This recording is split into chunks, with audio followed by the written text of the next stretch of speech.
Hey guys, how are you?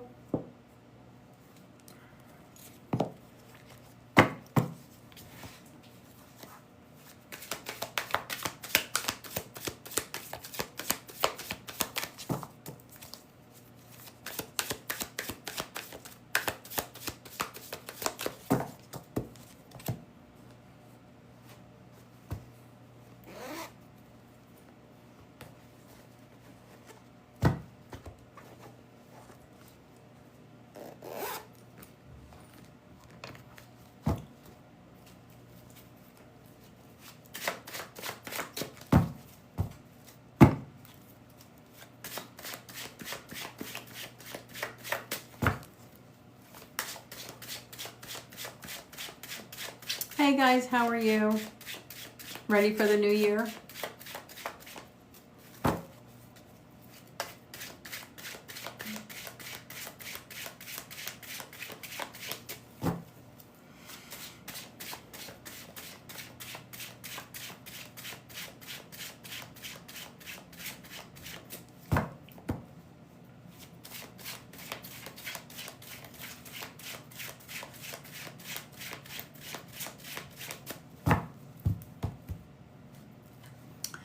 Hey guys, I'm going to be starting a free yes and no. Some questions are not eligible for the free yes and no. If you want to book a love reading or career reading, my readings are open. New Year's, all kinds of different readings, horoscopes. I'm a love astrologer and love tarotist, psychic medium. So if you want to book a reading, you could do so through my shop. They start at $25. Crystal ball is $20 and that's question based, but it's not recommended for the clarity on love. If you want to participate with a free yes and no, I'm going to be doing some dice casts, which is a form of divination. So if you want to participate, just put your question down below.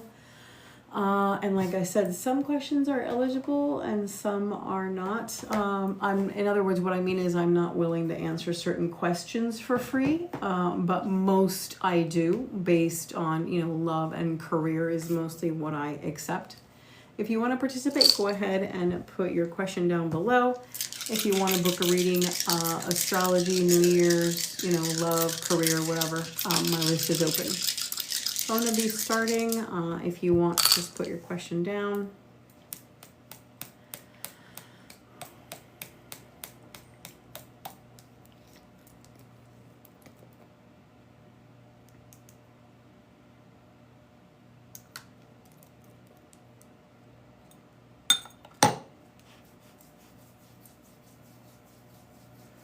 All right, checking on Rose and Oscar.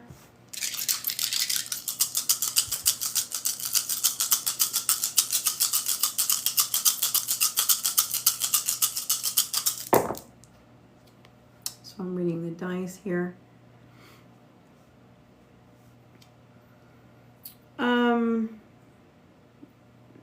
No.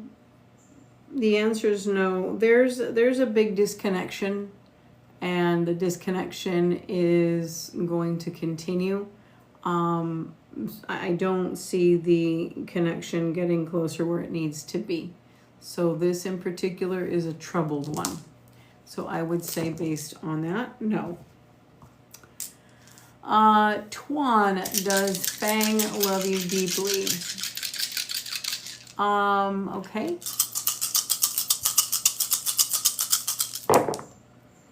Reading the dice here.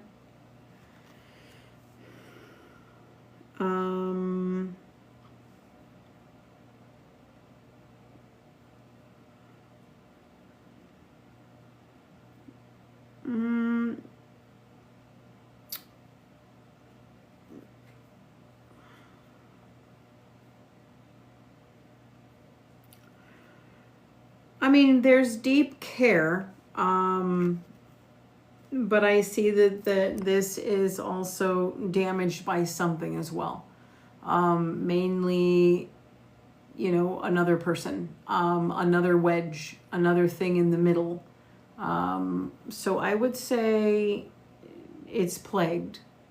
I don't see this,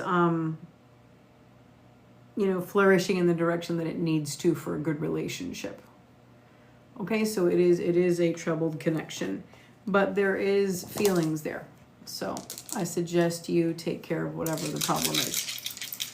All right, let's see. Kaya, does Steven really want to be with you?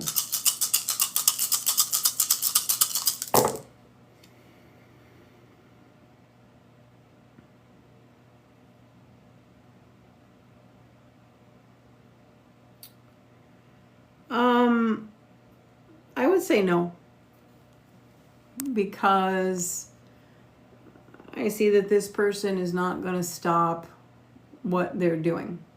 They're not going to put an end to what is troubling you. So I would say no.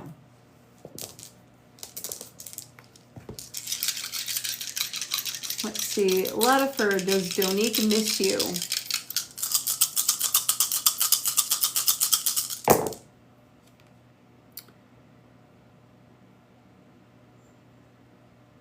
No. No, there's another person in the picture. Or I should say there's another person that was in the picture that's now trying to be in the picture.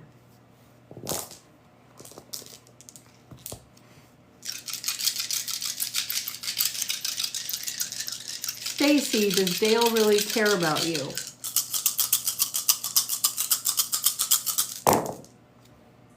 Reading the dice.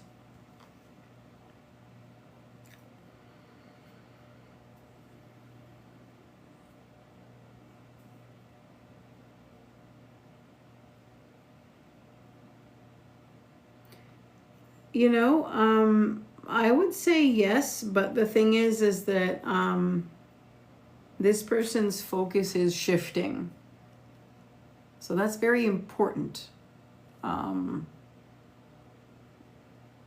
There's something that they've gone through emotionally where they're shifting, the connection with you, and someone else can step in as well.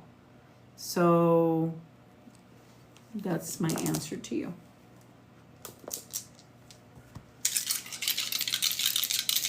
Let's see.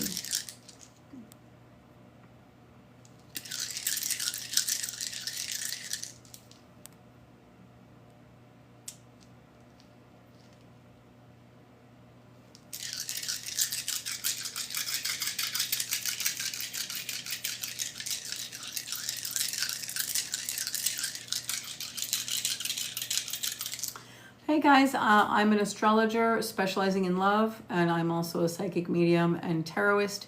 If you want to book a love reading, a career reading, a horoscope to see how the year unfolds and all of those things, you can book that through my shop, and they are $25. I have different readings, okay? If you want to participate in the free yes and no, any love or career question, they are free, and they are this time I'm using dice readings. I tend to use different things in my lives, but that's what I'm doing today. So if your question is eligible, mainly love or career, you can ask it. This does not substitute a reading, so I will be giving you the energy of your question relevant to this current time. So if you want more details, or you want the solution or clarity or guidance, you have to book a reading. Let's see. So if you have a question on career or love, you can go ahead and ask it. Tiffany, will Jason and you remain together?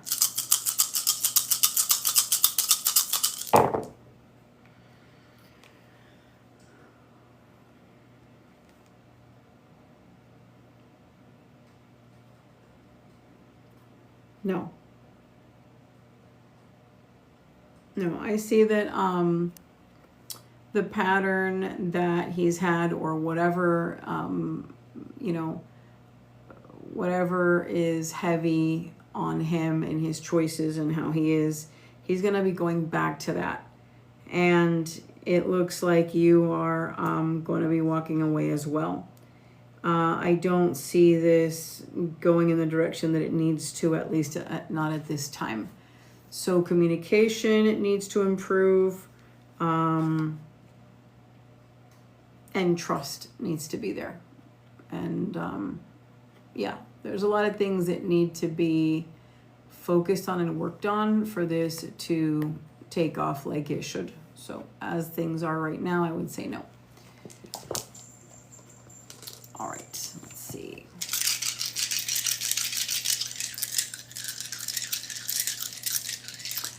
Oh, you're welcome. Let's see. Ashley, will your friendship with Daisy be resolved because of your apology?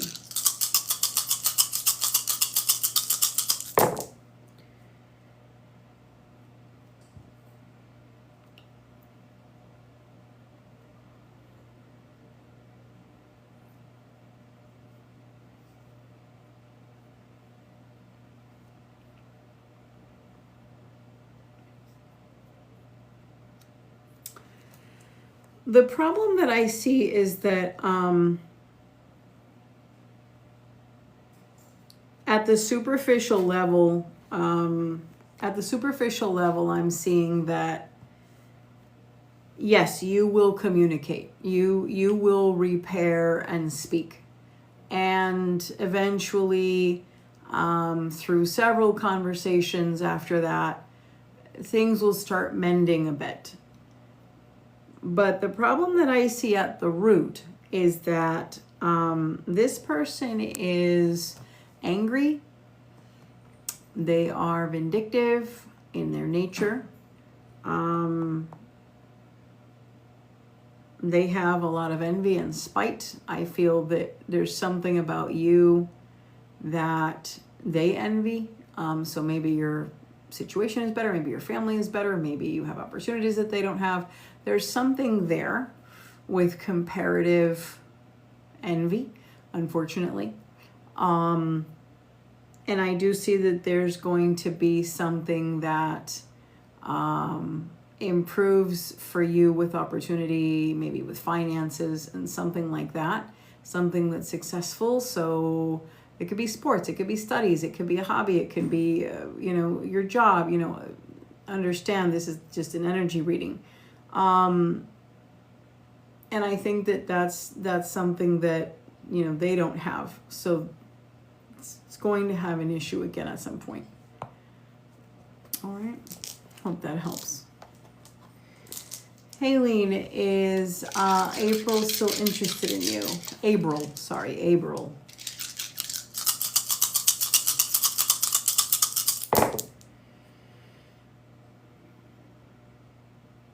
No, ma'am.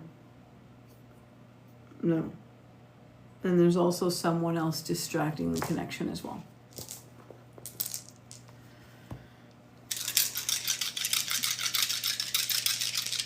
All right, let's see. Lovely. Will Allie and Lovely reconcile soon? Okay, well, if you're acting about yourself, you don't need to be in the third person, because imagine if I did that to you. Well, the psychic says that possibly it could be a yes. That would be really weird, right? Don't refer to yourself in the third person. It's really weird. Okay, but I get it. Okay.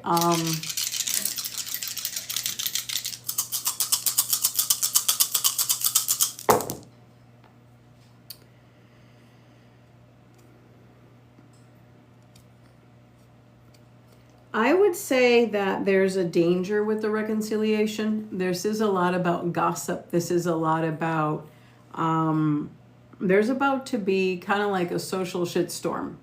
So he said this, she said that, they did this. There's I think this is a time when you should shed light on who you convey your information to and them as well. This is the kind of thing where, you have to kind of watch like who, this should be kept between person A, person B kind of thing. And it's clearly not. So this can form a wedge on things, and this can make things more difficult. And that's what I'm seeing is the next phase. After that, we could see further in a reading if you'd like, or even do a deep dive into what they're thinking. But for now, that's the clear answer of what's the next page, I guess. Let's see. Akisha, are you chasing the right career path? That one is not eligible for a free yes and no. There's two options for you if you're interested in me doing a reading, okay? If you're interested in knowing the destiny of your life with career, what you are meant to do in this life, and where the most money you will make, how you make it, you can book an astrology with me.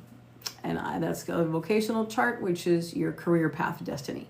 If you are looking to see what this next year will look like with your career and your success, and if it is the right direction for this year, we can do that too. The reason is, if you're meant to be, let's say, a dental hygienist, and you're meant to do that for like 15 years of your life, and then one day you get married, have a baby, I'm just making this up, I'm just giving you an example, and you stop doing that career, and then 2 years later when your kid is 2, you decide you want to go back to school and do something new, and then you end up being I don't know, a freaking librarian or something for the rest of your life. You understand? So people do have destinies where they change career. It is possible. So if you're looking for what's happening this time in your life at this phase, that is one reading, because you may be right now having one job, one path that you're meant to have, but maybe there is something bigger, or maybe you're meant to grow in what you've got, or maybe you're meant to inherit a family business. Whatever it is, that's why astrology is important for vocation. Tarot is important to look at your life in detail for a couple of years of the current connection of what's going on, if you're interested. Oh, hi. Your manager. Hi, Nikki. How are you? Beatrice is saying, is your manager likely to keep you in current casual job? Is your manager likely? Okay.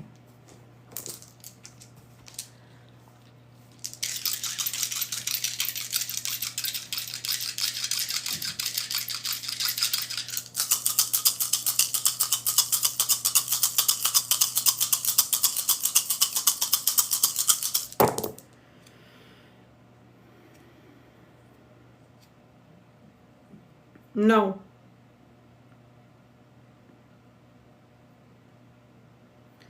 No, there's a problem with it. It's either someone you are, I don't know what the details are, but there's either something that you are, either someone you're hanging around that shouldn't, or something that you did that you shouldn't. There's something you're doing that's jeopardizing the whole thing. Okay, let's see. Let's see. No, there was one that didn't go through. I don't know if that's the one you're talking about, sweetheart. It was the mind read. Did you get it again or something like that? Let me check. I have a list of people that booked that I haven't seen on here yet. You're not on the list. No. Check your spam, but I did get, yeah. No, if you're talking about the first one, no, it didn't. It was on the list that it failed. The transaction failed. Okay, let's see. Let's see.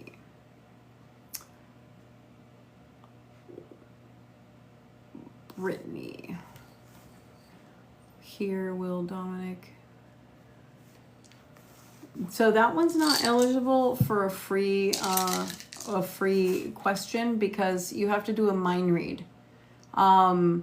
If the way you're asking it is not eligible, because if he's going to be your husband, you would know if you are engaged.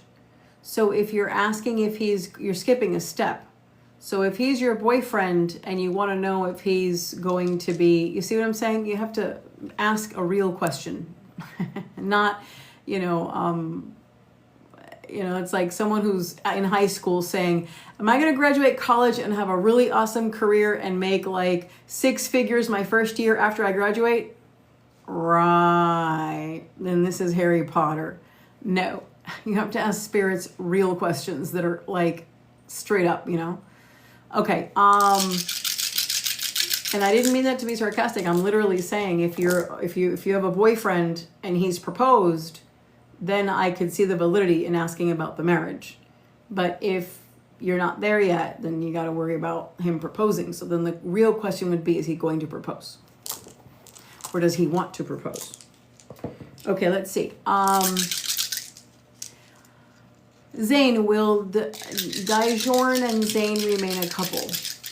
Why do people refer to themselves in the third person? Imagine if I did that. Well, the psychic is going to say, possibly. That's weird, right? I would just tell you, possibly, right? Okay. Anyway, all right. Are you going to remain a couple?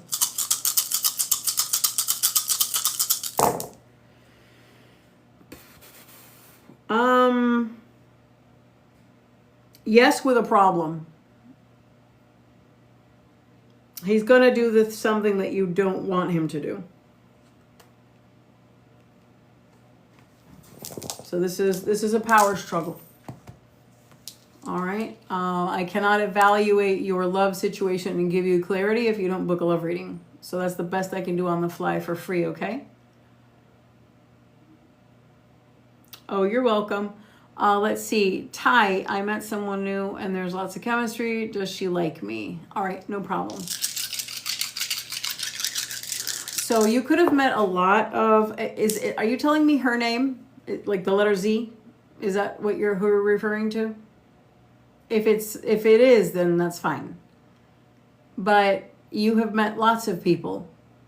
So if you're not identifying the sun sign or her letter or something, then the question is not valid because you've met many people and some may like you and feel there's chemistry and you may not see the same. Right, so my question to you is that the person's name? I don't mind asking. I hope that it works out for you. I would like to ask the question. I have no problem. But you got to answer me. Am I asking about this person? Okay. Okay.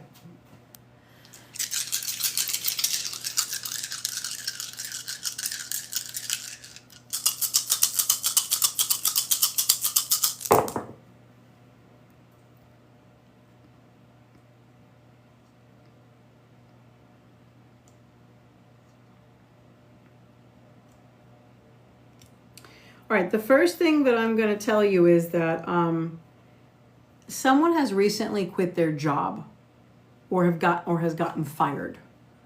Is this you or her? So this is when someone has changed career paths or left their job.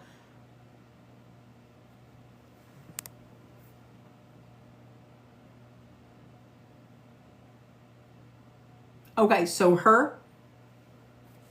This is when a person has a financial change.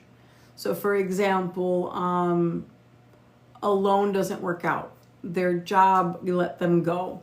They changed their career path. They took on a second job.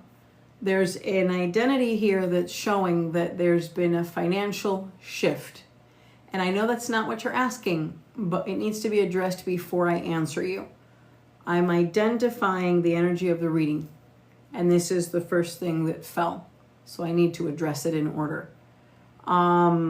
Anyway, keep that in mind because this has to do with, well, before I give you any details, I need you to understand what I'm saying. So I understand it's not you. So has she conveyed to you anything about a financial change? Something that can affect schedule, I don't know how personal she got with you. That is kind of personal. She has, okay, so if it's very preliminary, then I would find it odd that she's gonna, let you know so much. But anyway, this is important, and this has to do with someone. So here's the thing. When she speaks to you again, which hopefully is soon, just be a good ear and let her speak, because this entails a problem with someone who is an enemy. So this is like, for example, when someone tries, a coworker that changes on someone. This is kind of like a malefic intention, to get someone fired or get someone to maybe be written up, for example, if they have client accounts. You get the picture. This is very identifying. All right, so to answer you as well, there is a jealousy factor here with someone that was interested in you as well. So you're focusing on Zen, and that's what I'm going to answer you about, but this came in with a lot of energy. Usually I just like to say yes or no, but sometimes, things are more colorful. I would say, does she like you back? I would say yes. I would say that the connection is very strong. But I feel that it's delicate. I feel that if, okay, that's fine. There could be a problem with the ex, maybe, I don't know. Usually people just close that door. But there's something bothersome here with what I said. So the more you get to know her, then this might ring a bell. Because again, it's kind of odd when you meet someone that they would tell you like every detail. But yes, this is something very important happening with her right now. Like I said, the clues that what I said surrounding the financial shift.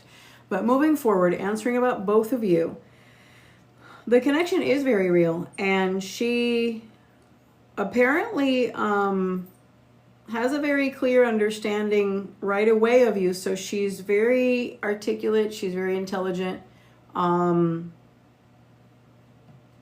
She's very perceptive. I would say that this might take a while though, and there could be something that you can make a bad impression. Okay. That part is extra though. I mean, it's valid for you, but it's not valid in what I'm reading.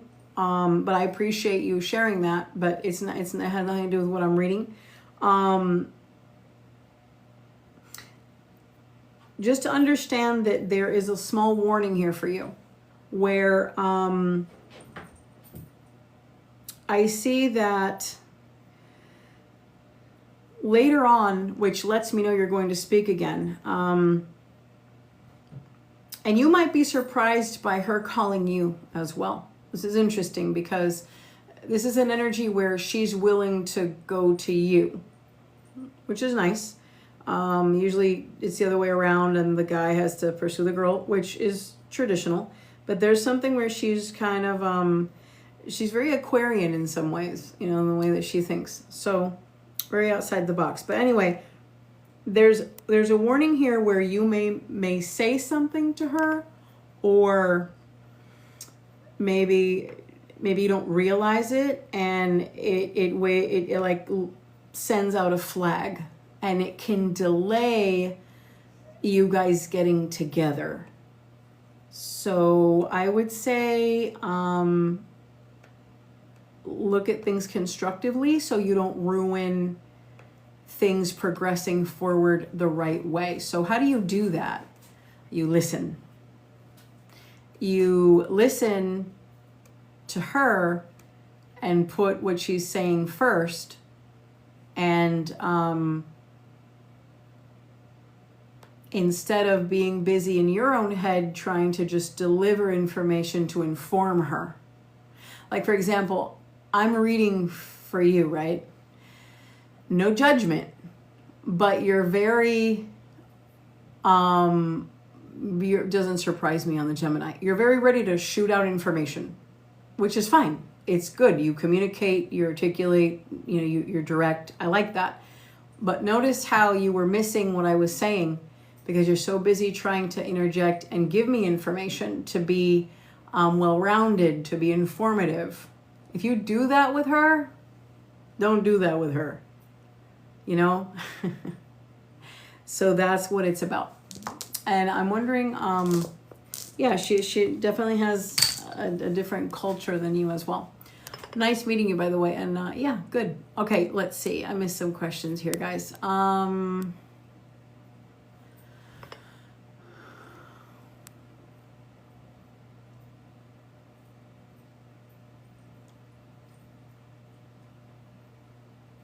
Let's see.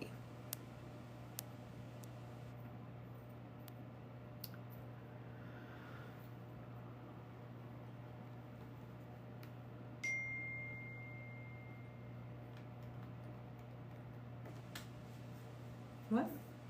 Wait a minute.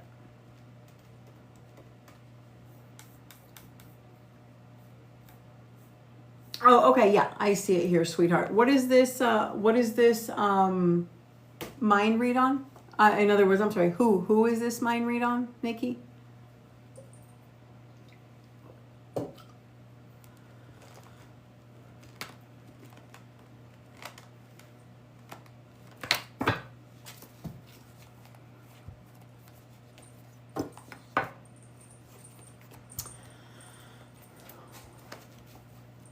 Okay.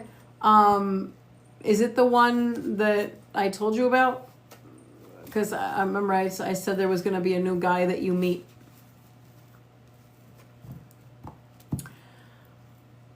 I'm supposed to be doing a mind reading on him. So if you don't want to tell me who he is, then I can charge you for me finding out who he is by an extra reading. Okay, because if a person, you understand what I'm saying, or no? When a person says, I want you to do a mind read on this person, okay, but then if they don't want to tell me, then that's fine, but then I have to do a reading to try to find out why they're being secretive and like why, so it's kind of odd. Okay.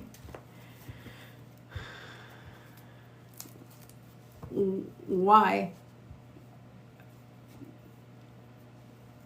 No, that's okay. But why? You mean like, I'm just confused. I'm just trying to find out. I'm just trying to understand.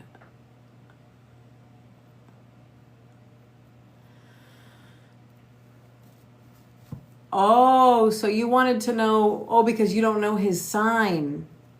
Is that what you meant? Oh, I get it now. Because you don't know his zodiac sign and you didn't, you do know it? What? Okay. Okay. All right, give me 1 second. I have,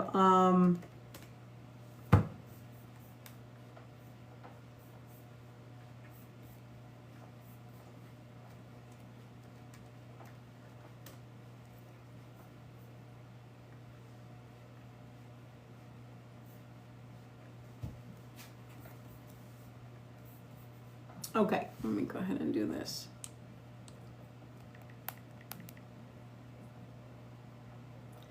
So usually a mind read, just to let you know, I don't think you've gotten too many of these, or if any. A mind read is not a love reading or a relationship reading.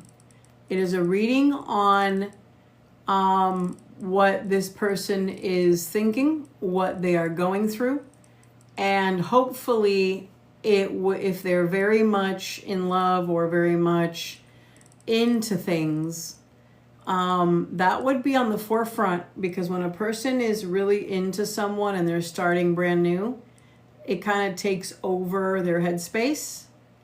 So that's what this is about.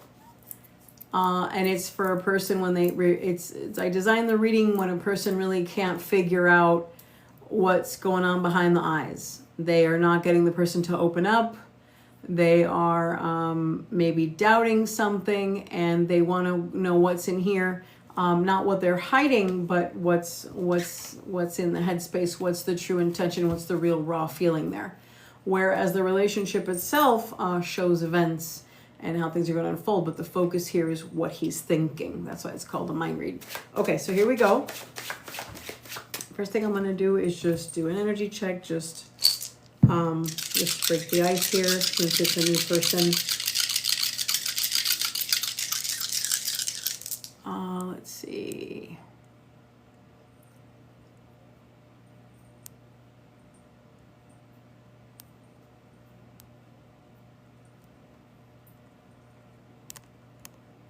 Okay.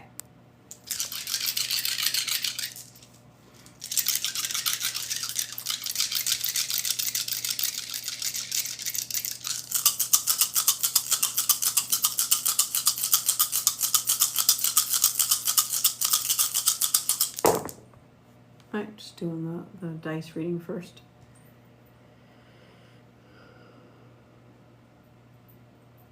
Okay. Let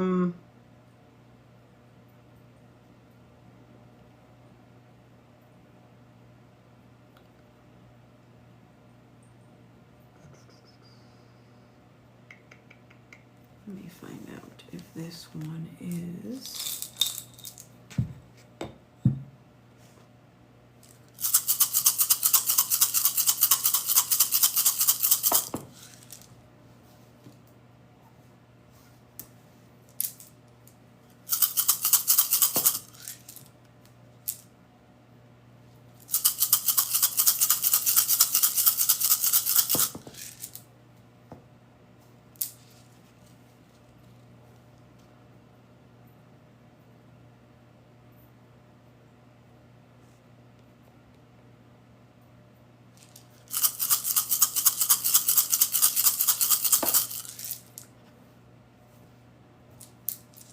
Okay, now I see.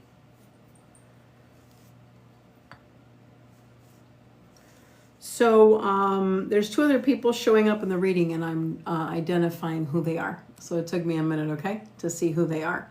So obviously the focus is Alec, right? But you've got two other people, and I had to figure out if it's, you know, who. I know of three, but I had to figure out like which one.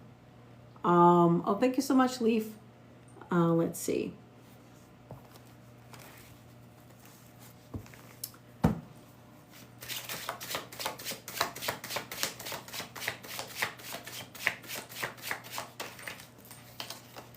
So let me tell you the part about him. So far I like it. I like that he is enthusiastic in pursuing you. I don't know if I like him yet. But I like that he is, you know, he's got an interesting energy. He's not just, you know, like the, what was his name? The Cancer, I guess. I didn't like his energy at all. It was more like you were doing the manifesting and the work and all that. I like that this one has a good energy. So, yeah.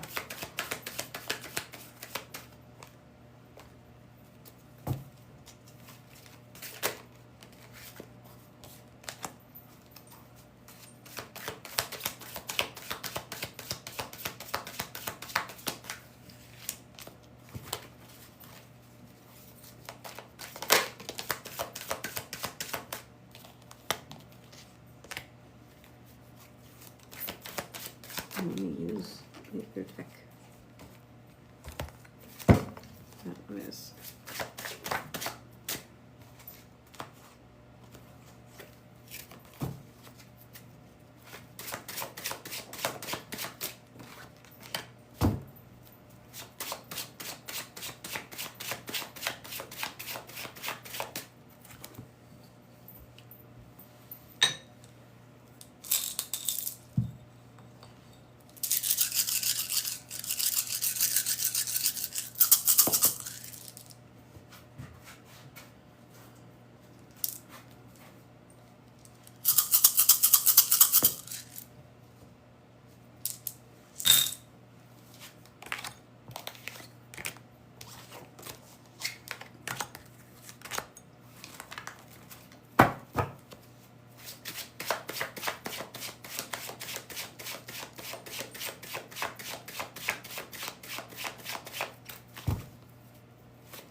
Okay. I see. What's this?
Okay.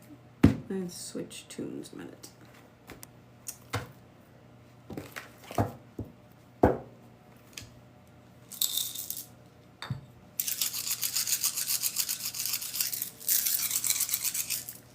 Okay, now I want to get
okay. All right, let's first start about his opinion. I got a lot here and I'm going to do one more thing. So here's what I did. I could tell that you were confused by the reading that you got, okay?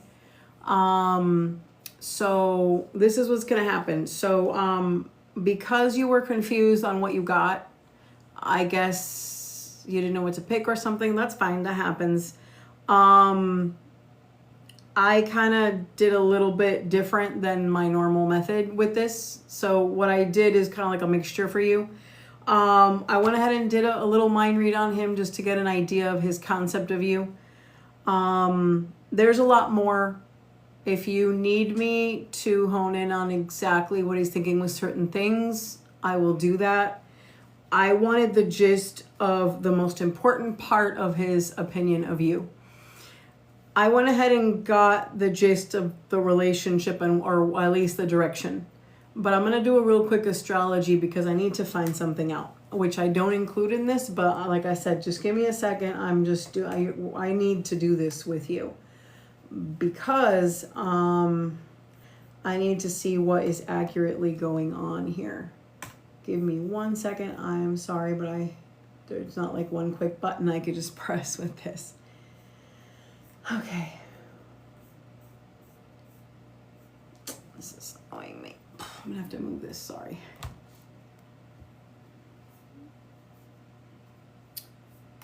All right.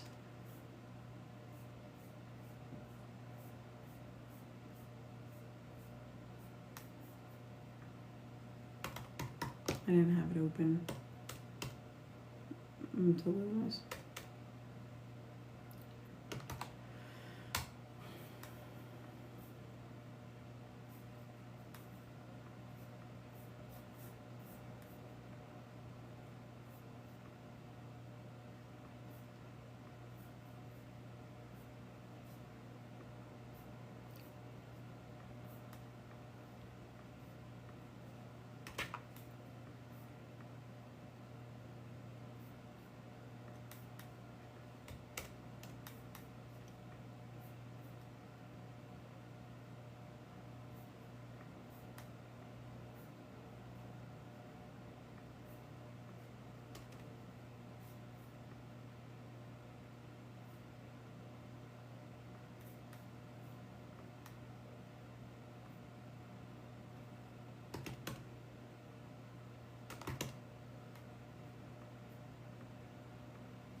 Eight. Code 00124.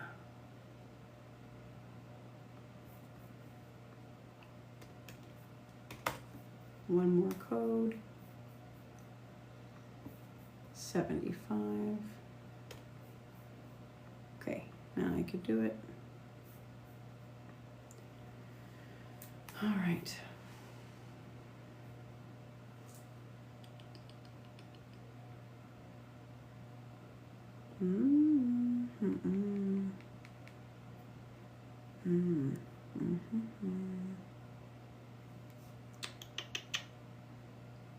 Wow.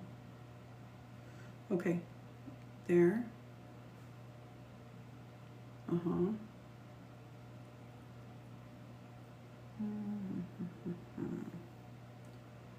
11.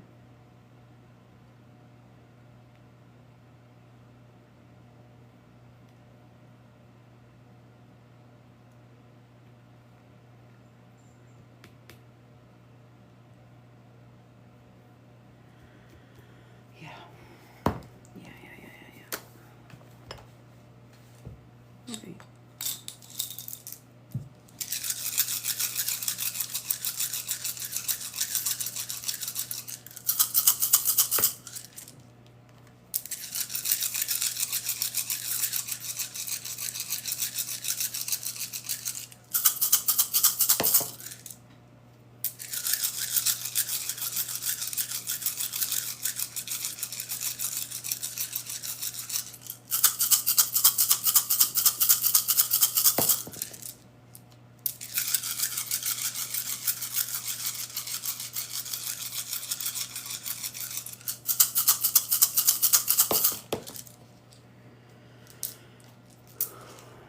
All right. We got that. I gotta mention that.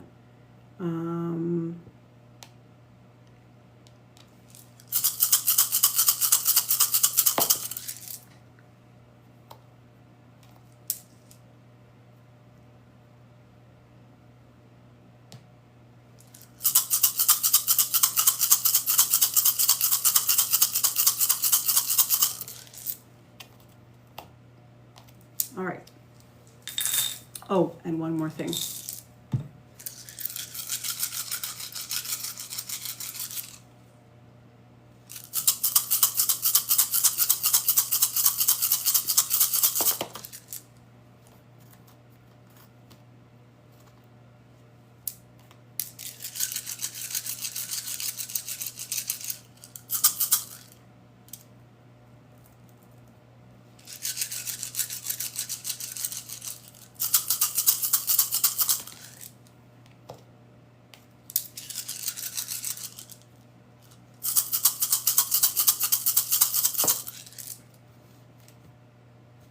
Okay, so I have all the information to give you. I have the astrology section. I have the most important opinion mind read, and I have the relationship direction predictions. Okay, so I have everything in place. I'm finally finished. Thank you for your patience. So now, what is it that you want from this reading? What is it that you want? You know, in other words, like, how can I help you? Like, what is it that you need me to shed light on?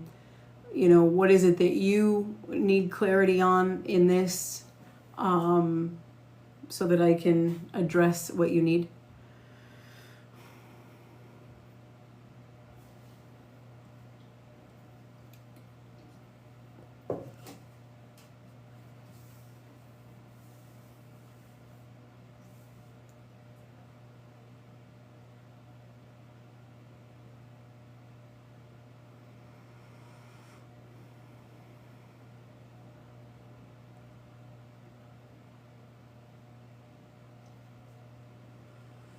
Okay.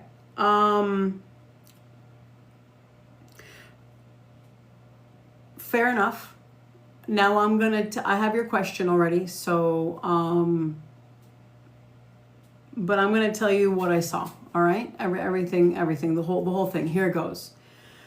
When I did the dice cast, I already saw that you and the Virgo are not in a good place. So I don't know how bad that's gotten because I didn't heavily look into Virgo. But remember that I said that more than one person showed up, more than Alec showed up in the reading. And I said, give me a minute, I'm trying to figure out who is who. Okay, that's because I was trying to figure out if that was the Libra and the Virgo, or the Cancer and the Virgo, or the Libra and the Cancer, or somebody else that, you know, besides Alec. And I was trying to figure it out. But anyway, I figured out that it was the Cancer and it was the Virgo. So the Cancer looks like he's really, really in the past, sort of. However, there are regrets and there's a very strange finished but not finished story. The Virgo has, there's this continued alignment with you, and it's stressed and troubled. And I said to myself, wow, they're either really upset or taking a breather, or something is not okay. So I left it alone and I focused on Alec, and I saw that his energy was very kind of like pursuing you heavily. What I mean by that is you can feel the weight of his interest is what I mean by that. Okay. You know, you can tell when a guy's into the girl, right? So that's what I'm talking about. Now, I was going to just do a mind read on him, which would kind of let me know a lot about his world, his problems, a little bit about his personality, what's going on in his life, because a mind read is a shortcut into finding what's hidden, you see. But this particular case, I thought, Helen, I thought you were saying your goddess. And I'm like, your goddess? What is she talking about?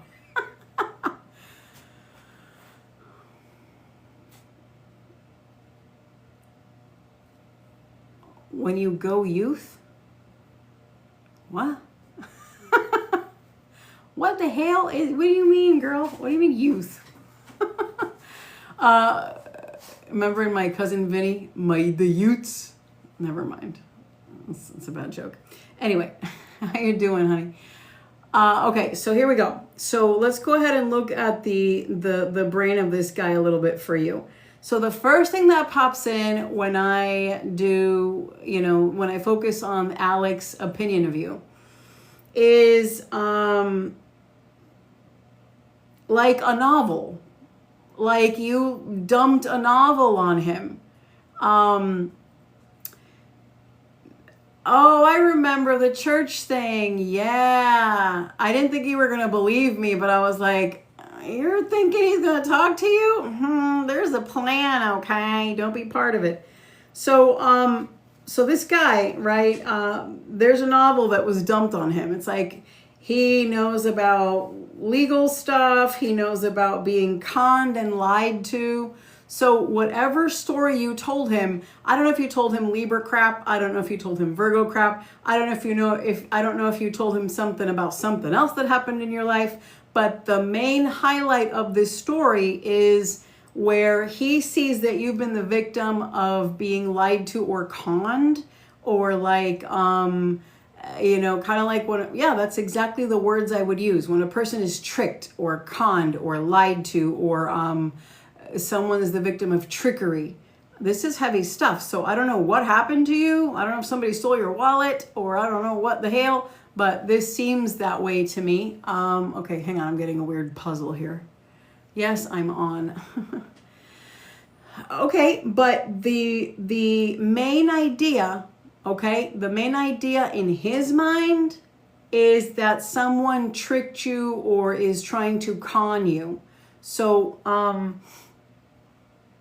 I don't know what story you told him or how you told him, but you got to realize the way he interpreted it. So, you see what I'm saying? Yes, that's what I'm doing. Yes, sort of. I kind of did a hodgepodge for her because she's a client of many years. So I kind of did like a mixture. But anyway, so follow what I'm saying, Nikki, okay? Because we can just say, oh, yeah, you told them about your past. Okay, but no. Hold on. There's something I'm trying to point to here. I need you to understand what you told him that made him think this. This is a very valuable. If you're interested in this guy, we got to be interested in how he thinks. All right? The way that he thinks, he's very street smart. He's been around the block. This guy is a working kind of guy, blue collar. He's not like the Virgo by any means. Totally different man. This is a street smart guy. This guy's slick. Slicker than slick. Okay? Slicker than you. Okay? And the way that he's thinking about things are for his purpose. To study the way that I'm not saying he's getting with you to con you. That's not what I'm saying to you. But if he can have his cake and eat it too, he's going to have it. And he's trying to see how you work. And he thinks that you have access to money that you don't have. Understand this. Understand this. All right, let's move on. The next thing that this is talking about is there's a misunderstanding that he has about you and your romantic behaviors, if you will. Remember, this is a mind read. Remember that this is his perspective when he thinks that nobody's thinking. He doesn't know that someone's, if I'm interpreting a conversation that was that what took place, that's different, because when a person is going to say something out of their mouth, they are delivering information they choose to speak about. I'm reading on an opinion he doesn't know anybody can see. Okay? So he's not going to clean it up, and he's not going to candy coat it. So understand, follow the breadcrumbs here. Unfortunately, this goes like breadcrumbs, okay? He feels that you smoochied with someone, okay, or would go to the bakery with someone, because there are minors on my stream, and there's, you know, Gen Z and all that stuff. So I'm very G-rated. So, for the little people, okay? So he feels that you went to the bakery with someone because that you were not attracted to, because you needed, you know, there was something that he gave you. This seems to me like the Virgo. His interpretation of you being with the Virgo. So this lets me know he hasn't seen the Virgo. And, well, then again, maybe he has, but the way I'm feeling the story in his head, it's like he thinks the Virgo's ugly, and you were with the Virgo because he had, you could benefit from his assets or income or presence or whatever. There's something monetary about it. That's weird, right? And the fact that you are secretive about your feelings. So this means that he can already tell that you are a super don't kiss and tell. That means he feels there's a couple skeletons in your closet. That means that he can already tell that you are not vocal about what you really do. So he has a keen sense on the fact that you might be a little bit sneaky in your own way when it comes to kissing and telling. So he feels that you're honest about things, but you're not really an open book. He's not wrong. You're a Libra. You people always have skeletons in your closet. Libras? Come on, are you kidding me? Shh. Nobody knows. Okay. So his perspective of you is not the way that it should be. I want him to look at you the way the Virgo did. This is what I'm looking for a healthy perspective. Even the Cancer. A mom, a dedicated mom, a person that was left by an idiot, a person that's not happy with their family, a person that was looking for real love. These are the healthy things I should be seeing from this man. I'm not seeing them. I'm seeing that he's looking at this really different. And of course, to top it all off, he happens to be a zodiac weirdo. Yes, his zodiac sign. One of my favorite, but I'm just saying. So this is also his perspective, okay? But it's from his background. So number one, I don't like the, this is somebody to me so far who will turn on you like a dime if it suits him. If this is the kind of person that if somebody offered him an opportunity or money, hey, do you know about Nicole? I'll give you money if you can, you know, tell me about Nicole. And he'll be like, yeah, okay, show it to me. Okay, yeah, if you give it to me, yeah, I'm interested. So this is somebody who really quickly, they're out to whatever opportunity comes their way. I don't see a dedicated, chivalrous, romantic, mushy person. I see somebody who is on the fly and someone who's extremely on the lookout for any adventure. So this is, maybe he's even an adrenaline junkie in some way, okay? I'm not saying I don't like him. I'm saying that if you know how to play that game, you know, then you can benefit from this. But if you don't, then you can get burned. That's what I'm saying to you. And if you still don't understand what I'm saying, I'll clarify in a minute. Let's get into the relationship. Let me tell you what I see is going on. First of all, does he feel you're psychic? He has an opinion that you are psychic. He has this opinion that you give readings, or that you know about stars, or you know about mystical things. This is where it begins. Did you read for him? Did you do something like that? Did you tell him? Because I know you're into astrology. I know the Virgo would just think it was pretty stuff. But this guy's thinking you really know stuff. This guy is wondering if there's something that you do that you said, yeah, but then no, you didn't. Okay, let's break that down.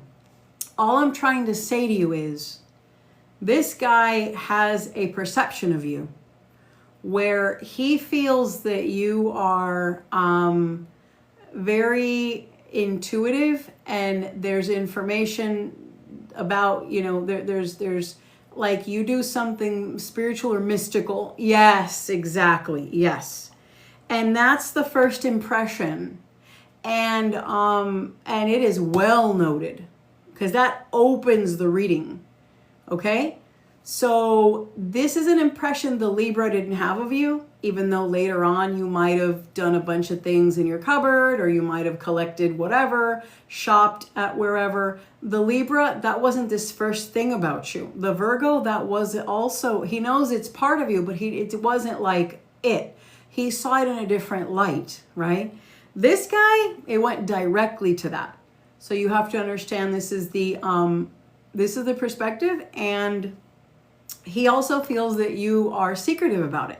So that means that he's also believing that you could be manipulative in that way.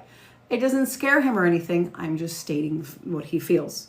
All right, let's go on to nothing bad there. Just stating what he saw. That's it. All right, let's move on. So you come across right now, first of all, your fertility is something that you have to be aware of at this time. It's, you know that I don't do medical readings and I'm not into any of that shit, but I also told you that when you read, it's spirit led, so whatever comes up, and I address what you need to know, okay?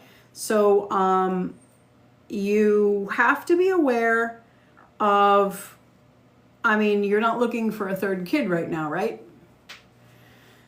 So this is something that you have to be aware of. And there could also be some issues with that as well. Okay? So this is going to stretch across for a little bit between you and him, and you and the Virgo. So what am I saying to you? I'm saying, besides the love reading, besides what's going on in your life, understand that there are medical and biological situations, and you as a female have to be aware of those things at this time. Okay? That's what I'm saying to you. Now, moving along, okay? The thing that is an issue here is a danger in changing the destiny that's supposed to be. What the hell does that mean, right? There's a problem that you can jeopardize something that's supposed to lead you in the right direction and take a wrong turn. And it's saying that this person is the wrong turn. That doesn't mean cut a tie right away, I guess. That's up to you to decide. But it is coming in as the problem. All right.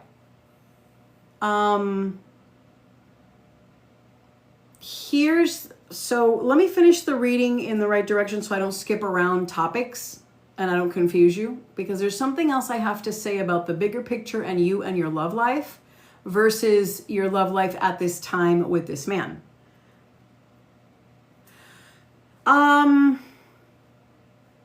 He's going to abandon you. But let's rewind, okay? You wanted the punchline? Sometimes I read in reverse so the person doesn't stay waiting all day.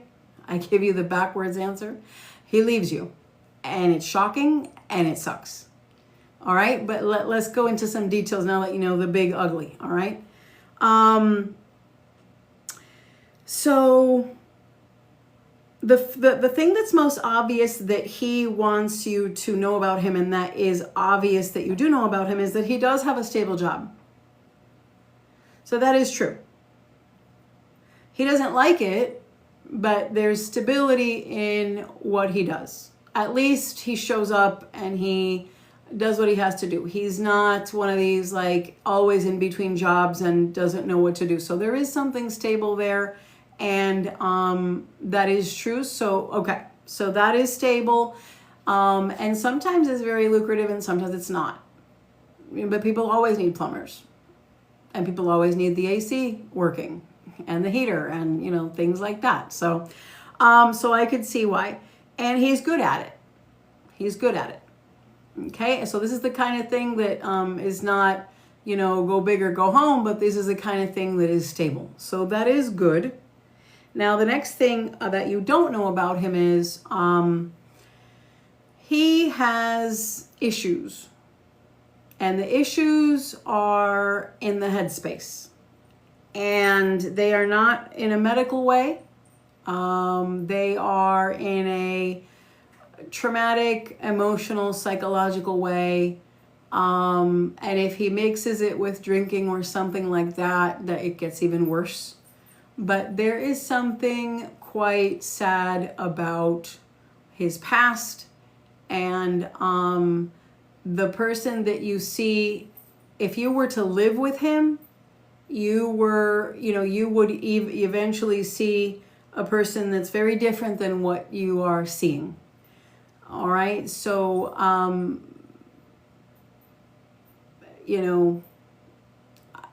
there's something rough there. I don't know if you want me to explain what's under the surface. Okay, we can move on. You see enough of that. Okay. Now, one of his biggest fears is that he would be used financially. So he is afraid of being forced to be a provider for someone. I don't mean buying you dinner and flowers. I mean having a woman that, in a legal sense, providing, and kids and all of that. The thing is that he does have some savings, and he's not too bad with money, in a functioning sense. But he doesn't want you to know what he has saved or what, his finances and all of those things are very kept hush hush. He's not a sleeper, which is a term that means someone who's very wealthy and they appear to be like an average Joe. He's not. I'm not saying he's that. We already know he's, a regular working guy. But he does have some things that are aligned.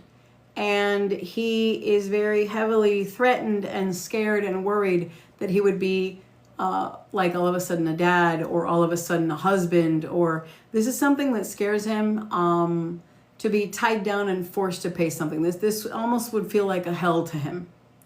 This is not something that he dreams about and wants heavily. All right, so I don't know if he has said that, but he's almost like 1 foot in, 1 foot out. So the more that you question long term for him and what he really wants, you're not going to get beautiful answers. You're going to get choppy answers. So this is something as well. He is also very secretive with his family. I don't know if you know that yet. So his family doesn't really know what he does or who he sees. That's odd too.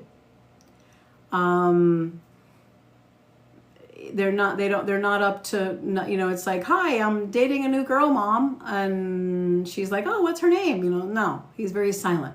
Nobody knows crap. They just, a couple times a week, hi. So he's very independent and very, very secretive that way. And not all his friends know all his things either. Okay. Oh, that's interesting. Okay. But he's had a hard life. So if he's 8 years younger than you, then that's even more rough, because which is, it's not like, how old are you? You're like 30, right? I don't know. I don't know your age. It doesn't matter. I don't care about age. But I know what you're saying. It can't be too bad. You're 34. Oh, okay. So you're really young. And then, okay. That's not that bad. I mean, it is in maturity level, but his life has not been easy. And his family members are not straight ace either. All right, moving on. There's going to be something that occurs where there's some kind of event, like something you have planned together. I don't know if you're going to go, like, what event would I mean? I don't know, a rodeo, a concert, someplace where there's a game going on. I don't know what you have planned with him. It could be a carnival. I don't know what you have planned, but there's something. Okay. Well, if it's enough of a big deal of an event, where you have to like get gear and you have to like plan for it, and it's a big enough deal that you would consider it an event. That would be it. It's coming up soon, and it would be after that there's things start to change a little bit. Let me tell you about something else.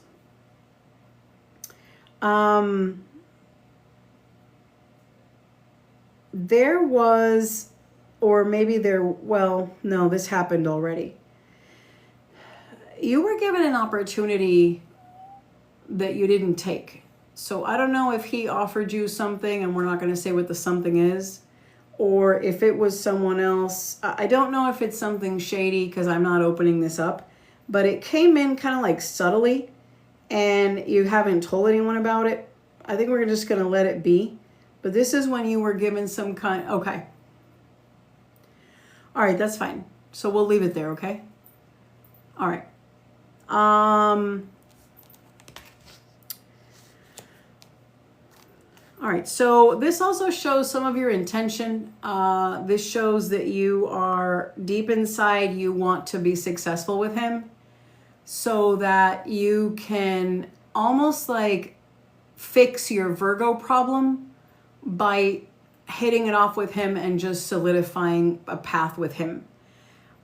That's weird, right? Like, to me, at least, reading on you for so long. That's not like you. That's kind of like drastic.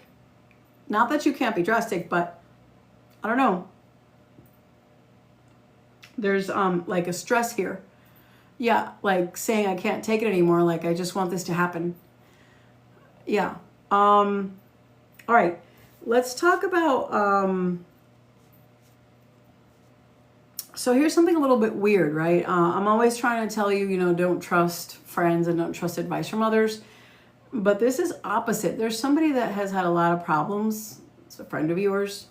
And there's a lot of, like, this person has a lot of baggage. She's a female, maybe brunette even.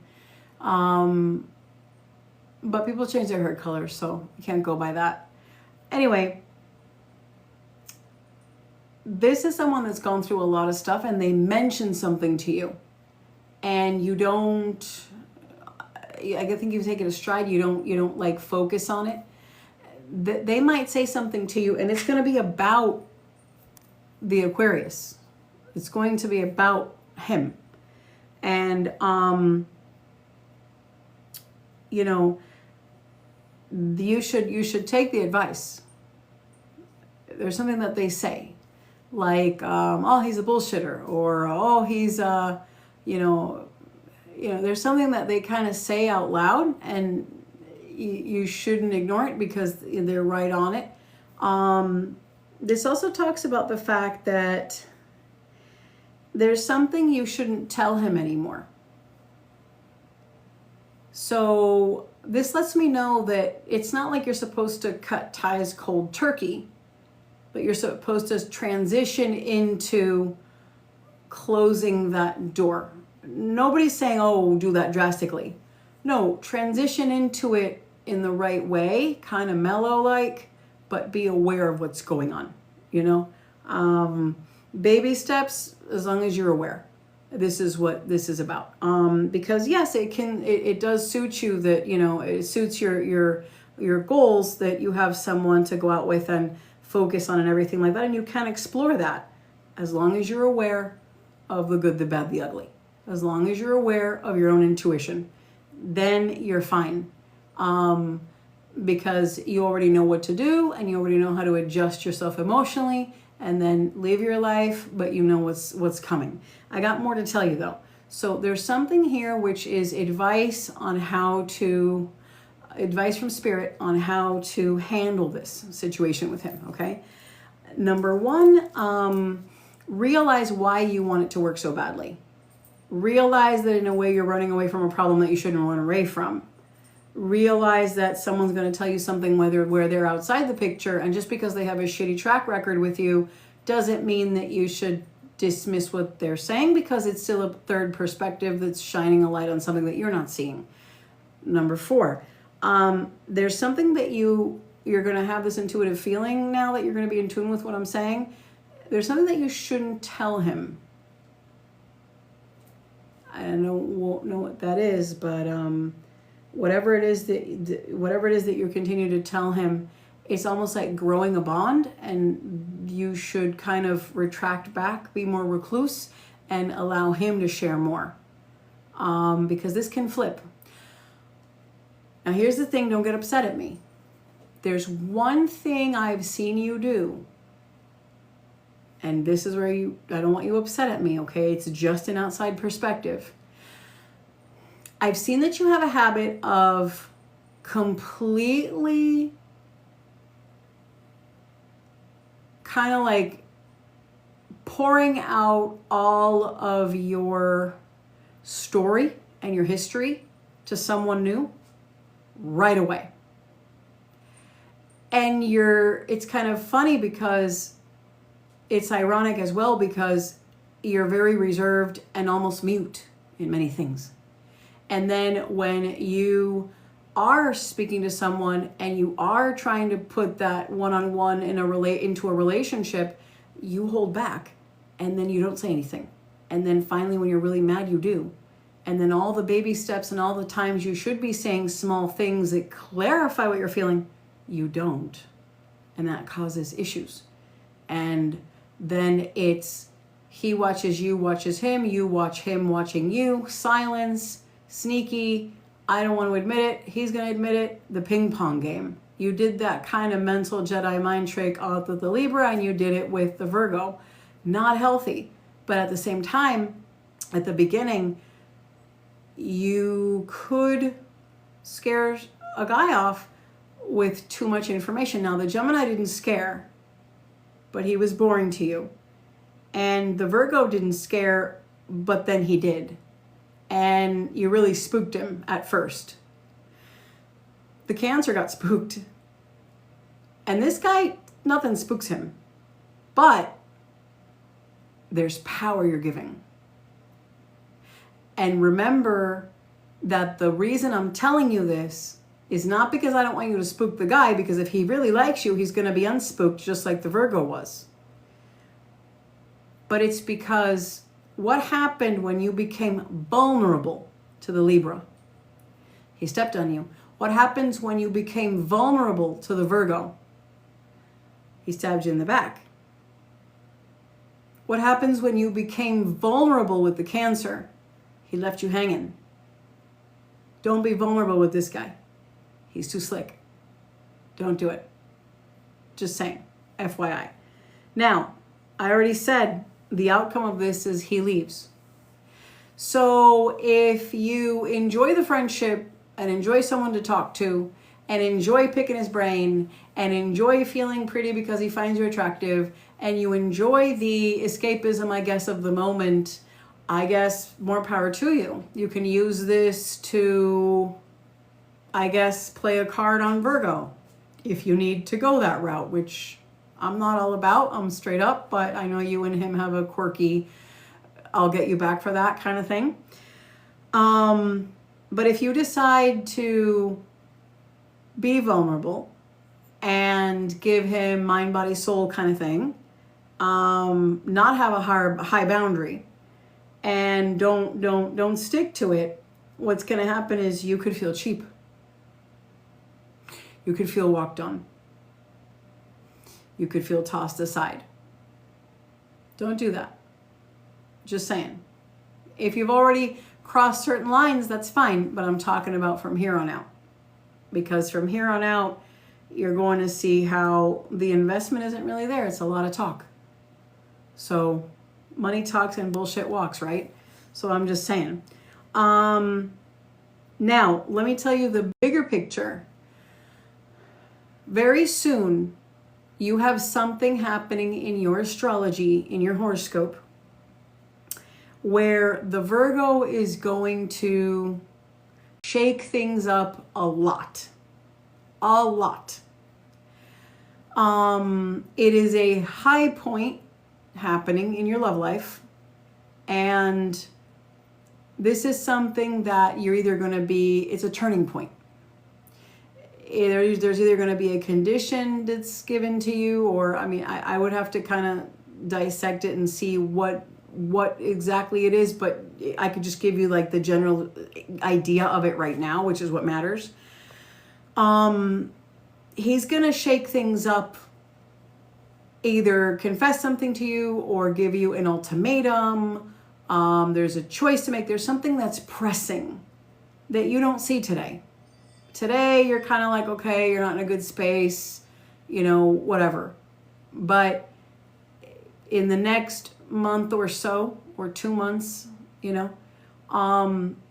there's something that's very epic, that's going to be happening with the Virgo. And it's a small moment in time where you, I guess you can look at it like this. I think there was a time last summer, or it was this year, like in the summer or something like that, where I saw, I'm trying to remember. I'm sorry. You probably remember better than me because I read all day, every day. But I think one of those things I think I said to you, hey, something's going to be happening around, I think it was your birthday or something. Hey, get ready. There's going to be something interesting coming in, and you're going to hear from a Libra, and something's going to be happening with 2 or 3 and blah, blah, blah, blah, and you're going to meet somebody. I don't remember when it was, but I saw that because there was a client that had a similar birthday, not a birthday twin, but it was something similar. And I said, oh my God, I saw that. And I think we talked about it, you and I. And then sure enough, there was that whole timeline. And I said to you, you don't see this path, but I do. And I'm trying to tell you there's going to be a vulnerability from the Libra. You can tap into it really strong and change things. But I get it. You have your own, that's fine. You made your choices. But I saw that timing period. And I was like, ooh, this is a delicate point. This can really change the story. Time went on. Now I'm seeing a different one.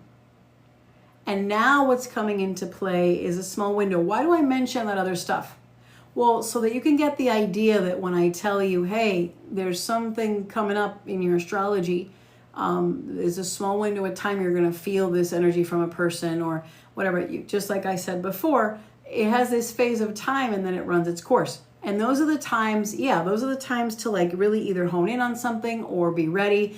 You can use magic, you can use this, you can just, maybe sometimes it's what you say or how you handle things, whatever. And there's something coming up that's important with your relationship with the Virgo. And if you miss the opportunity because you're caught up in your opinions and your headspace and you're not looking at your life from your future self perspective, you might make the wrong choice and it can cost you a certain path, a certain goal that you have in your love life. This is about you. When I look at your astrology, I don't know how you read it, but when I read your astrology, I'm looking for solutions. I'm looking for, moments in time that can help you solve your problem. And your problem in your love life is that you want stability. You want something that's stable and that works, and you want to just have that part of your life checked off. You know, kind of like when a person graduates, you know, and they start working, right? The career checked off. Okay, let me just work hard.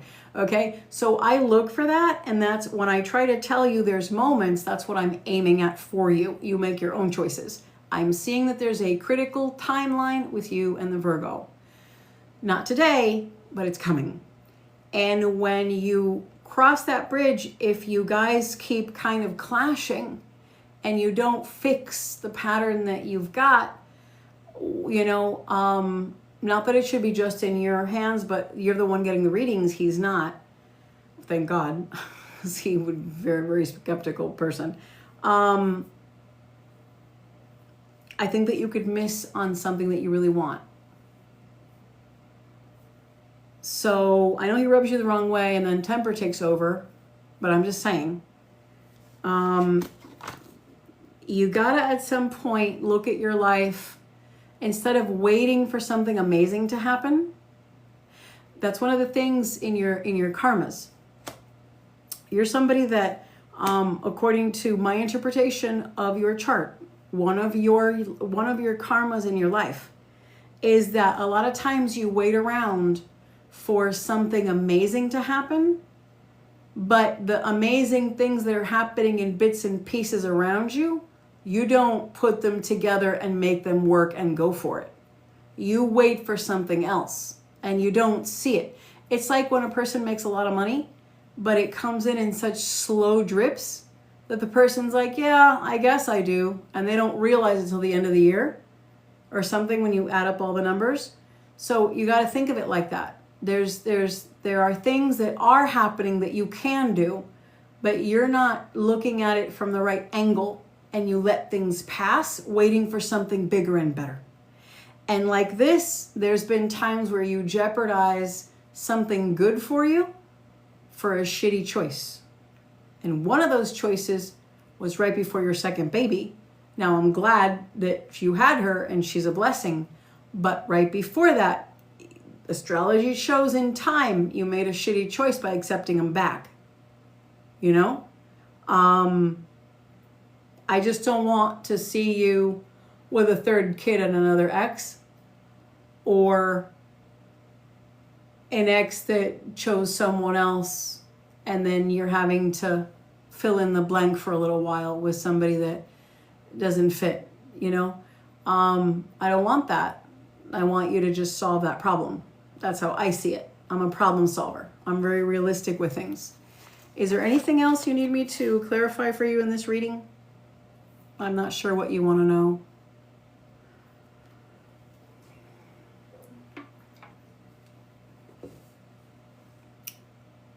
Oh, okay. Crystal says you sent. Okay, no problem. I'll look. Thank you so much. All right, Nikki. Thank you. Happy New Year, sweetheart. Okay. Yeah, no problem. I have a couple. Oh, thank you, sweetheart. Oh, you're so sweet. Thank you. A minute. I'll check right now. There's a lot of people that are on the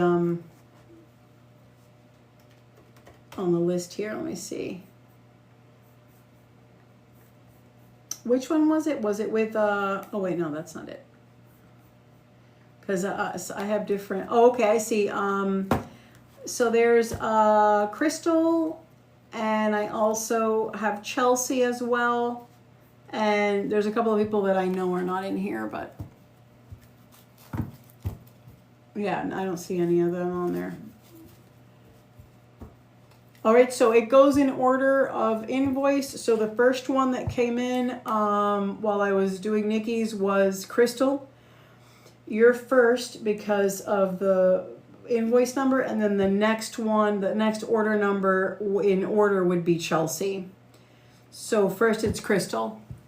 All right, sweetheart. So this is a mind read. So the focus of this mind reading is for me to look into what one person is thinking. That's really what it's about. Hopefully it sheds a lot of light onto the love part or the love situation. but we got to see where it opens, okay?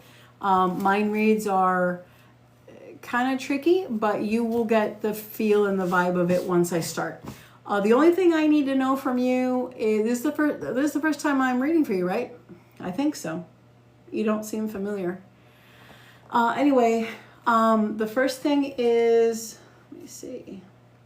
I just need to know who this person is.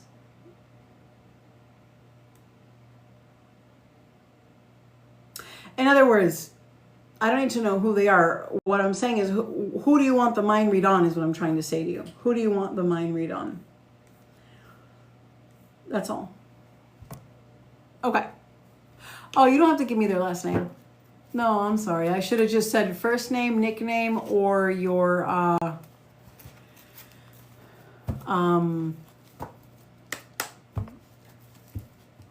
or their zodiac sign. Yeah, that's what I meant. Okay, here we go.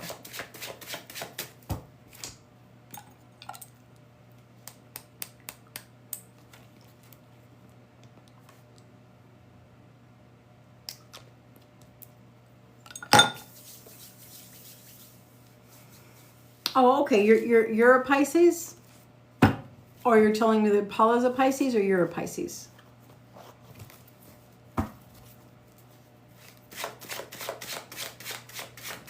Oh, okay. That's fine.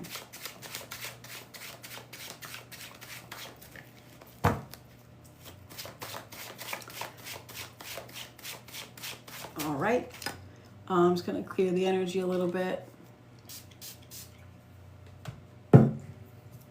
It's faster than incense when you're in a hurry. And where is here? I'm just going to do a...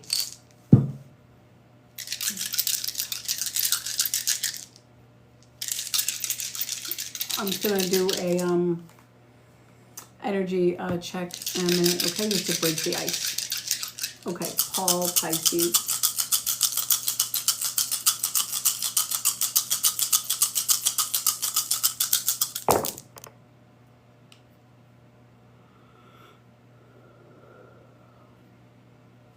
I'm just reading the dice, okay?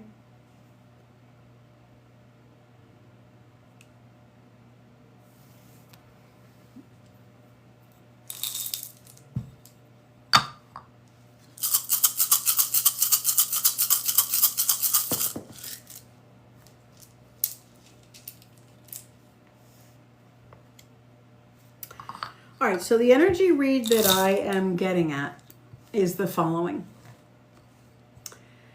The love and the romance and the relationship goal is a little bit far away. The love energy is not where it needs to be.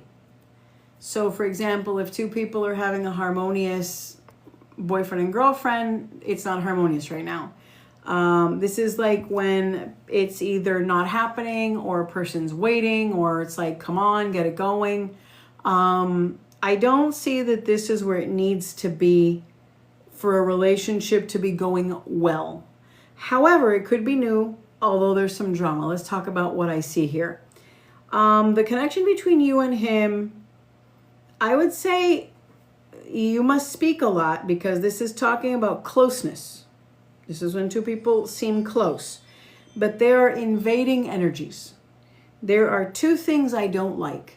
There can either be a person in the way, something in his past that's affecting the future, affecting both of you. This is, it could be a habit, it can be something. I'm not asking. I'm just letting you know, because this is just an idea. We're going to get into detail in a minute. But this is like when there are obstacles that do not allow a relationship, a romance to thrive. And in this particular case, it could be trauma. It's multiple things between both of you. Trauma, it can be something someone did and there's a forgiveness problem. It could be a trust issue. You get the picture. And this is what I see. But there's also a person.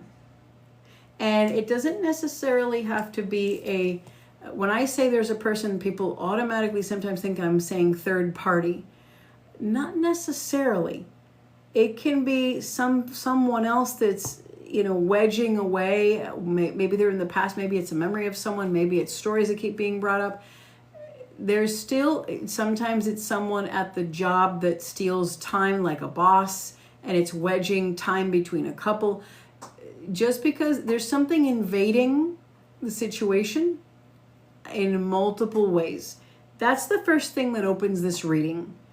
Do you know what these things are? You could just say a yes or a no, and that's it. I don't need to get any information from you. It's my job to give you information, but I just wanted to know that you're understanding what I'm saying. Okay. If you don't know what I'm saying at any point, just say, please clarify or whatever, okay? And that way I can explain it better, because I can be a little cryptic sometimes. All right.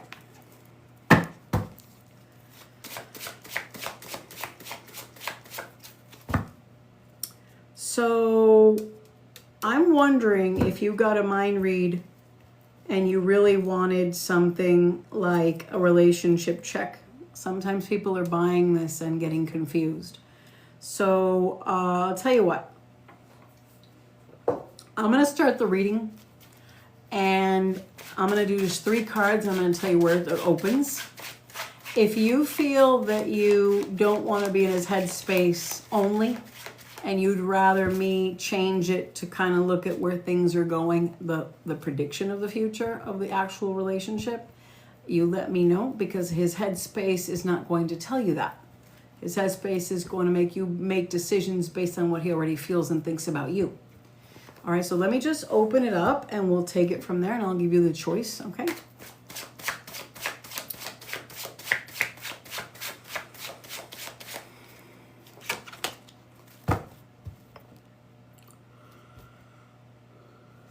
Okay.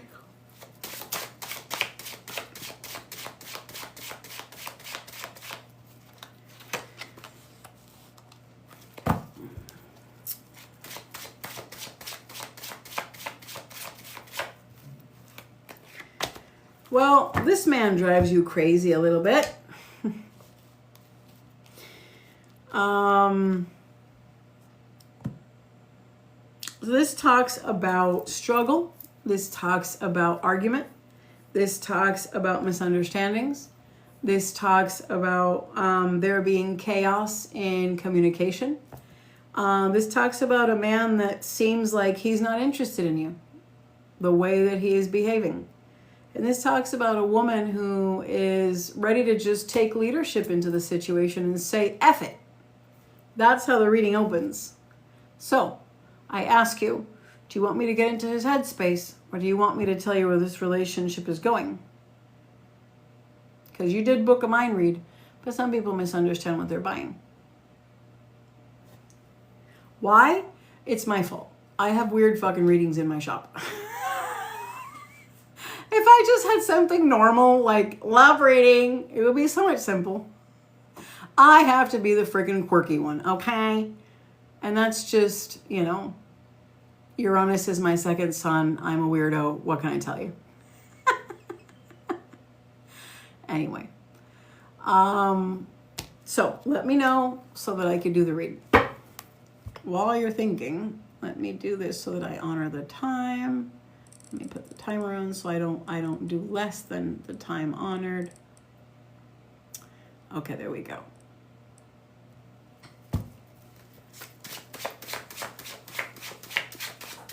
Let me know, Crystal.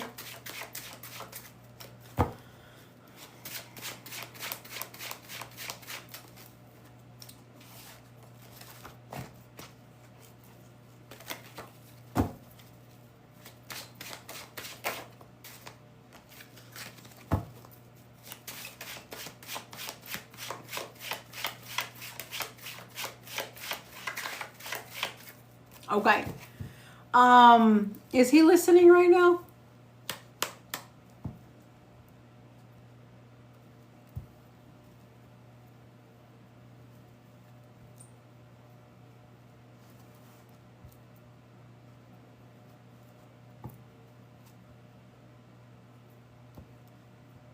Okay, you sure about that?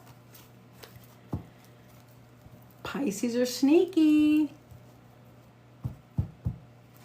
Anyway, there's an alarm going off that you are more monitored than you are aware of.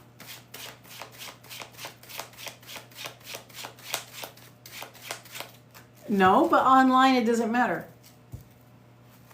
It doesn't matter where you are in real life. Online, you use your real name, you know.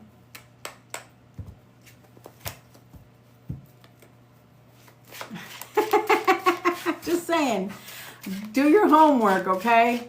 You'd be surprised. Somebody's watching. Just let you know. Trust me. Okay. All right, let's start off. So you said that you wanted, you want to know what's in his head. That's fine. I got you. So you are very aware of what you got. Okay. What's your moon? What's your rising? And I'm just asking because I am just curious. There's no reason you should give me that information, and it's not required. I'm just an astrologer with a quirky brain, so I'm just curious. What is your moon and your rising? Okay, fair enough. Fair enough. All right. So to find your moon, you would go to moongiant.com. It's free. Go all the way, you probably won't remember, but you go all the way to the little colorful moon. Now remember, this has a mistake with your moon phase, this website. But it's cool because it tells you, it's wrong with its moon phase, but it's cool because it tells you the moon sign is accurate and you can go back in history. It's really cool. But moongiant.com, and you put in, you find the little one that says, were you born on a full moon? And it's like a little rainbow moon. Click on it and put in month, day, year, and you'll find your moon sign. That's it. That's easy as pie. I mean, I'm not going to tell you to use $100 software like I use, but because I'm an astrologer, but for free stuff, it's really cool. And then for your rising, that's the hard part. You have to have a copy of your birth certificate. And then you have to look at the timestamp of when you were born. So, all right, it's on your birth certificate, the time, the exact time. Don't worry about it being cesarean or whatever. Don't worry about that. Just go by the timestamp, and then that'll set your rising, and that's completes your chart. Okay. Okay. All right, here we go. We're gonna do a mind read on Paul the Pisces. Let me just make sure that's his correct name, just in case, because I get names all day and night. Name, I think you said Paul the Pisces. Yes, I got it. Okay, it is Paul. Okay.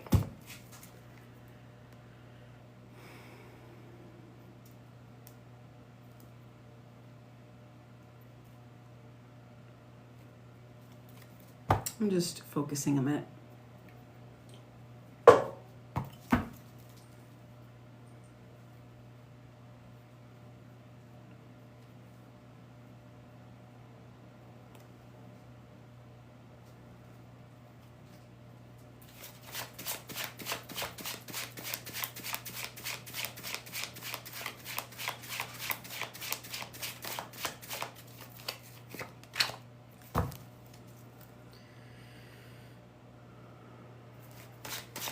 Okay, reading begins like this. He wanted to go with you on your trip. I don't know if you're aware of that. He wanted to go with you, but he couldn't. And in a way, he feels emotionally abandoned. He's not saying, oh, she abandoned me, but it feels inside in his emotions like maybe you left to get away. There's something uncomfortably unspoken of. It's like when a person feels... is she also using this to get a break? There's abandonment is an issue here. Like, it's almost like, I don't know if he said that, but are you going to miss me? You know, that kind of thing. All right.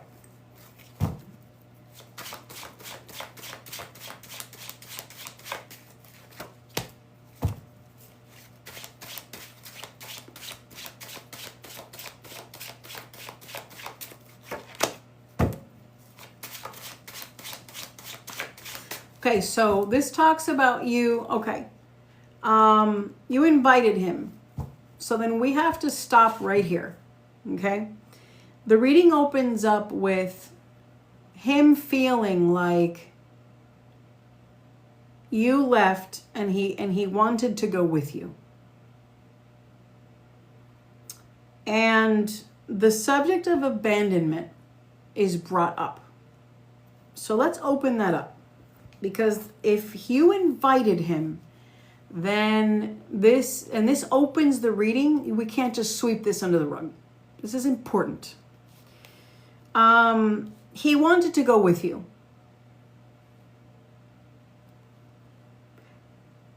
And if he's feeling that abandonment is being questioned, we got to find out if he feels that you feel abandoned.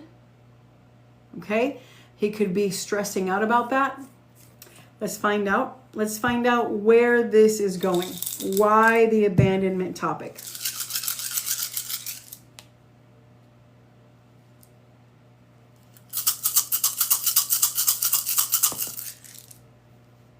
Okay. So he feels guilty that he didn't go. And the abandonment part comes from the fact that he's stressed that you feel this about him.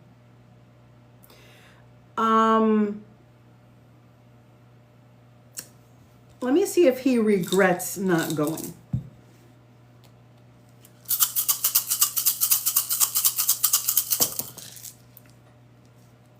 He does.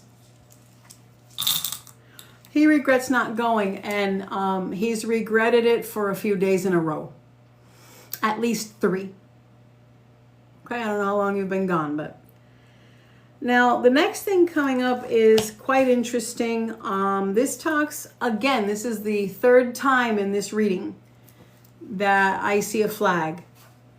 You must get several psychic readings, okay? So, I don't know. Oh. Okay.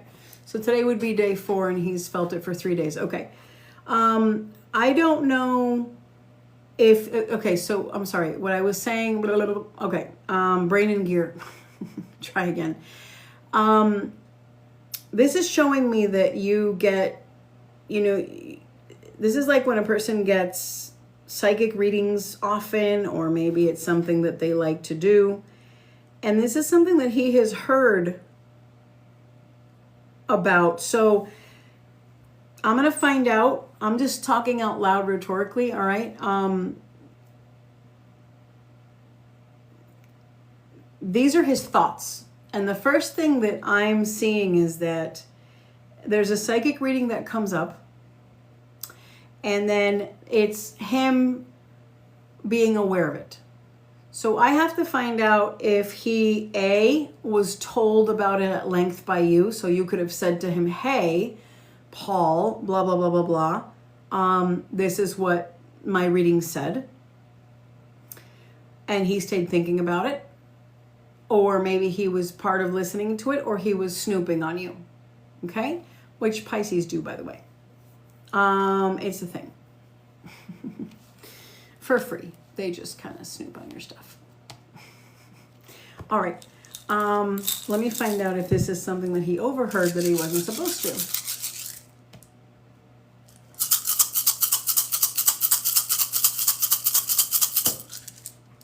Yeah, that was it. So you must have gotten a reading before you left. So if you left the 25th, maybe you got it the 24th.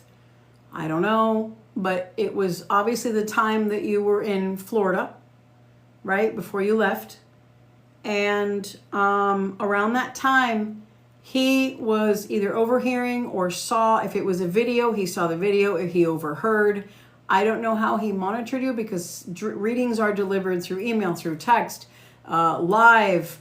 Sometimes they're mailed, which is, that's kind of weird, but they're, if it's astrology, sometimes you're mailed papers. I don't know how he did it, but this is, I'm telling you 1,000%. He is aware of, you know, it's not like you shared your reading with him. Maybe you have on occasion, but this is not what I'm talking about. I clarified. This is letting me know that there was a reading that you got before you left, that he was aware of some of it, a piece of it, all of it. And this is showing up, and this is significant. That means that there's something not okay with him with what he heard. Now, Pisces, usually Pisces males, they will eventually spill the beans on what they feel, but not right away sometimes. Sometimes they'll make you sweat and let you realize they know. So I don't know where this is going. Let me continue. This is important because this is the first thing that I'm seeing.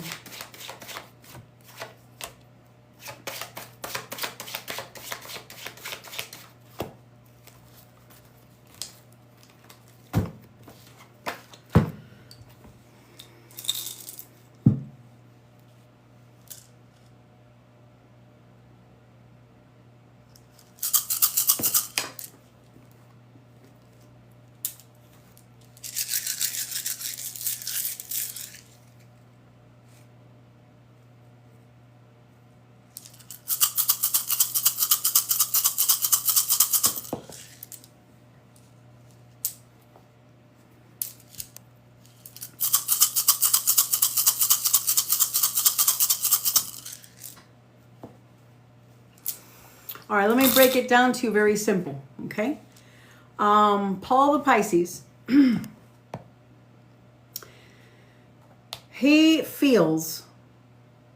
is aware that he has secrets. He's doing something under your nose. I'll find out what it is. I don't need you to tell me. But he's doing something that is not cool, that bothers you and the way you feel about him and trust. The way that he's tickling your paranoia, the way that he feels, the way that he's making you kind of spy on him to catch him kind of thing. There's something uncomfortable here. He's aware that he's got, you know, secrets, and he feels he's not okay with the fact that you now have this outlet to find out about them. So here's the thing. If you got a reading from someone that was full of crap, I don't know, just saying. If they were full of crap and they said something absolutely convoluted and BS about him, it's going to piss him off. If you went to someone who was legit and the things they were telling you were right on it, and he feels watched and scrutinized, he's still pissed. The fact that you're not going to him and you're getting readings about him from a stranger, he's still pissed. So no matter what, he doesn't like it, okay? I'm going to find out what this is.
Okay. So, are you aware that he has a drinking problem? I was going to call you Cassidy. Wait, what's your name? Wait, I'm sorry. I'm bad with names. Crystal. Crystal. I was going to call you. My cat's name is Crystal. I should remember.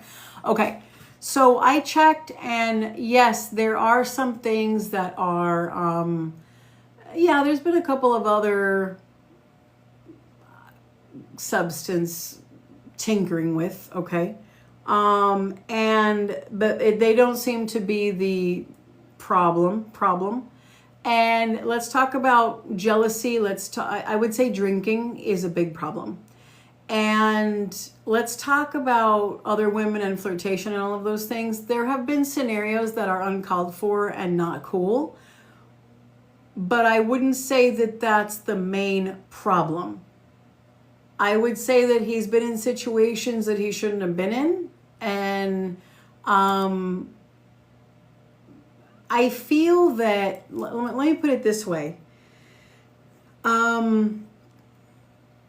One of the biggest problems that he has, because we have to take the angle of, instead of me taking the angle from spirit about the entire relationship, which I will, because I know that's your stress point, you have to understand that I'm going to read it to you from his perspective.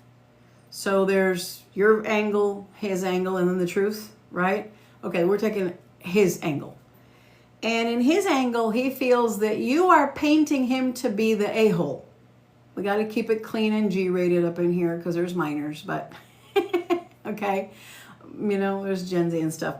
But, you know, he's making it, you know, it's like you're the bad one because you stress him, because you make him to be the bad one.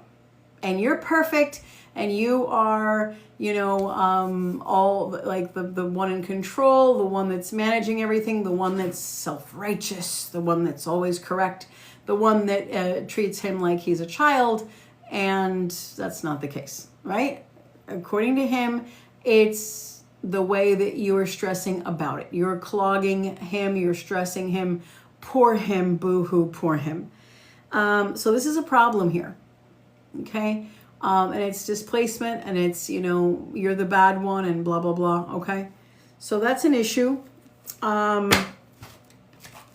It's the fact that he's willing to admit some things sometimes, and then when he's upset, his way of retaliation is kind of like playing mind games. I think it's time to grow up, you know? So let me explain so far. So far, I can tell you that this connection with him is exhausting you.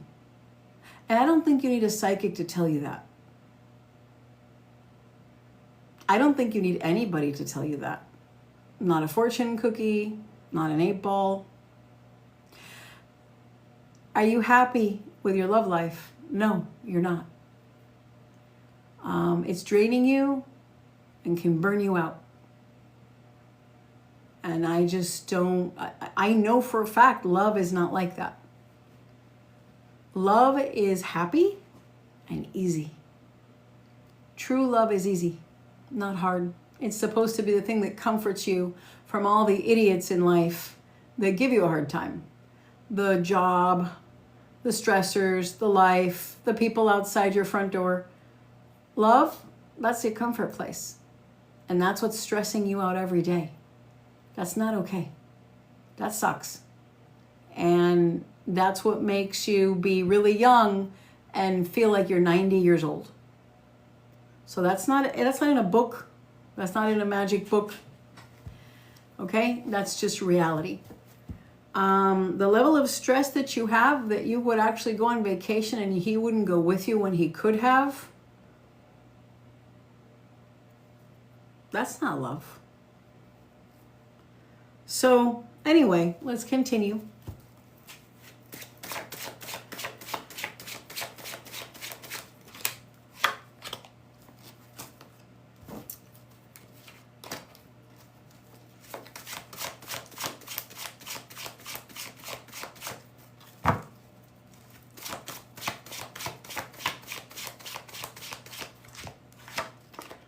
So the thing is that, so this is also him seeing that he gave you something. This is him significantly seeing that he's given you something of value. So he has materialistically shown romance. I gave you this, I bought you this. This is for you. And this is when it's, not appreciated. So this is bringing up a problem that happened. Are you aware of the problem that I'm talking about, or are you lost with what I said?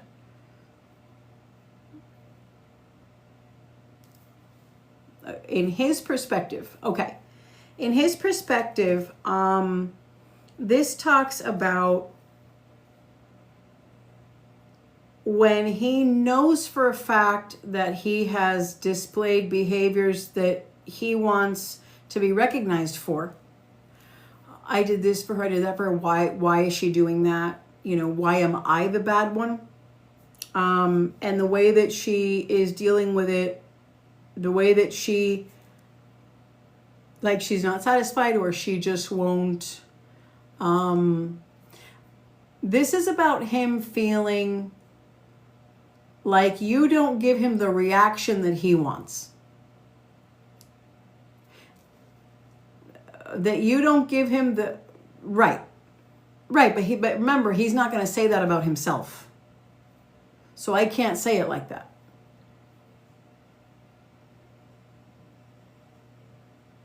Remember that this is his perspective about you.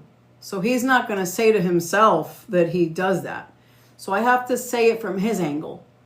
She wants me, I do this and I do this and I do this, and she doesn't, it's like she wants perfection. And like, what else does she want? Like what is it? Like, what else do I need to do? Like, what now?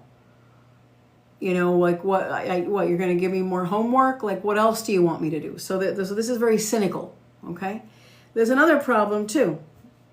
You were told in a reading, apparently, or from someone, that there's someone that was interested in you, or that there's going to be someone interested in you, and that you should leave. This is odd, because this is him aware that you were told, or that you're being influenced. So this is him not approving of your friends, or him not approving of who you talk to, or him not liking the reading you got, or something.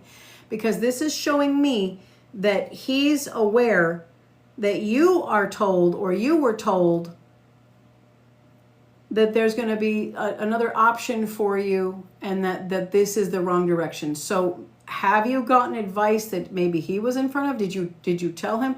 In other words, I don't know where he got this information. You would be the one that would know. I don't. I'm just telling you that he's aware of this. So again, he feels that not everyone that you have in your life, like your cousins, brothers, sisters, best friends, I don't know who your crowd is. Okay. But this is about the crowd. He's not liked by everyone that loves you. And he's aware that you have been told that there are better options. So now he feels double the victim, double judged. You're not, the relationship isn't going right because you are treating him in a certain way, or you are making things bigger than what they are. You are not listening to reason. You are not listening to how he is. And then on top of that, he feels that he's judged by your family. So remember that he's a water sign, and Pisces can be a little bit, internalize things a little bit too much and kind of run with it a little bit more. Take things to heart deeper. All right. So this is what's going on. So he does not feel fully accepted by your circle of people. So maybe your mom doesn't like him, maybe your sister doesn't like him, whatever. Okay, so this is that as well.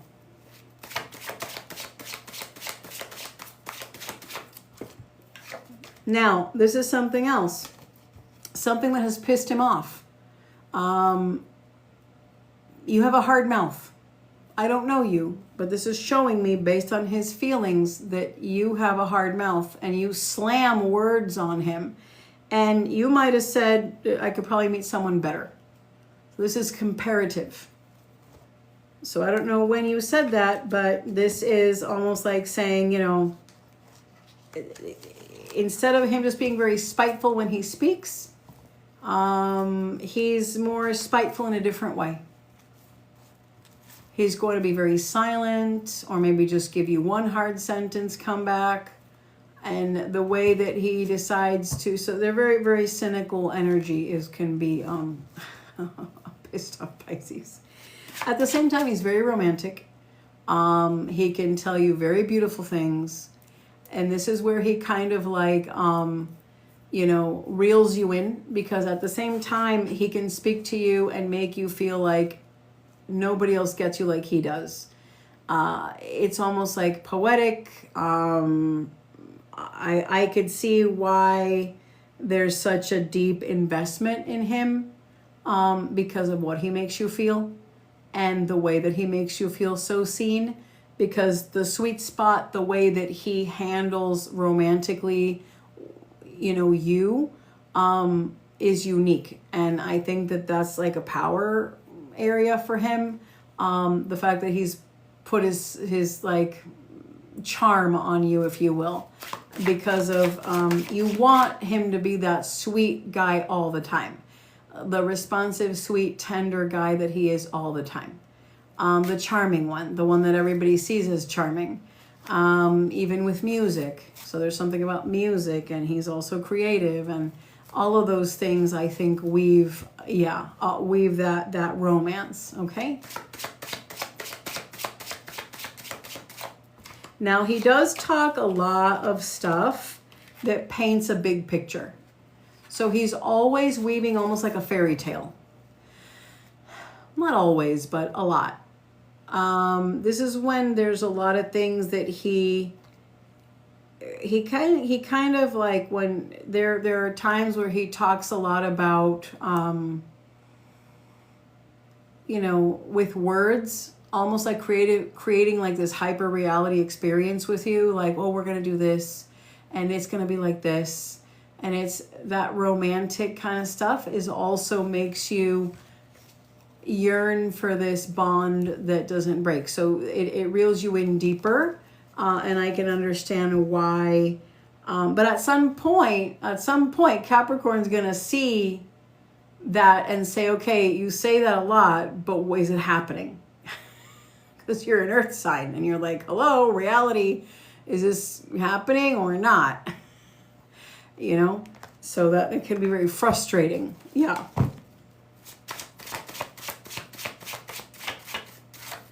Now, another thing too is this is a tactic that he feels he uses, and he feels you've done it to him. This is a silent vindictive game. So when two people are upset at each other and they want to openly be vindictive, I'll get you for that. Okay, I'll do it too.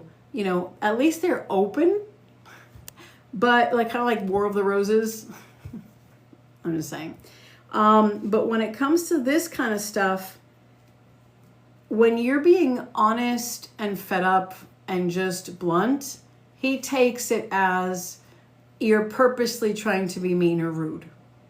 And when he, the way that he decides to be vindictive in a, you know, kind of like incognito way, is that he decides to not express things to you. So like, say one day he'll tell you about his dreams that he had, or, you know, when he was sleeping, like dreams, he'll share dreams or spiritual ideas or something mystical, or he'll share something with you. And then all of a sudden he just won't. Or he just doesn't want to listen to what you have to say, or he'll pretend he kind of cuts that connection, like, oh, you like when we bond, like, okay, now you're not going to have that. And I'll take my tenderness and I'm going to take it away now. And this is something that he makes you learn his pattern. So then you know what you become? You become like this walking, breathing, you know, checklist database spreadsheet of the moods that he's going to put you through. What? Really? You have a calendar and you have 50 because of him? Okay. Let's see. Let's change this a minute. Let's go to another angle.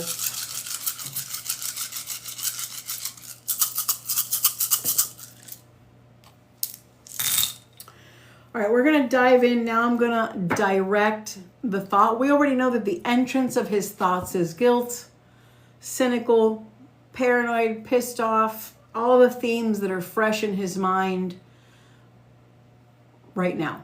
Okay? We already know all of these things that came up. Now I'm going to cut through this energy and I'm going to direct it to find out what he thinks about you, what his intentions are romantically. Now I'm going to switch it up because now I want answers instead of just kind of feeling where he's at organically, you know? All right, so let's change this up a minute. Here we go.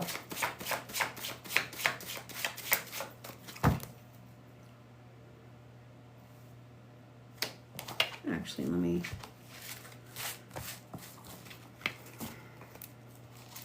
go ahead and give some of this so I can add this in here.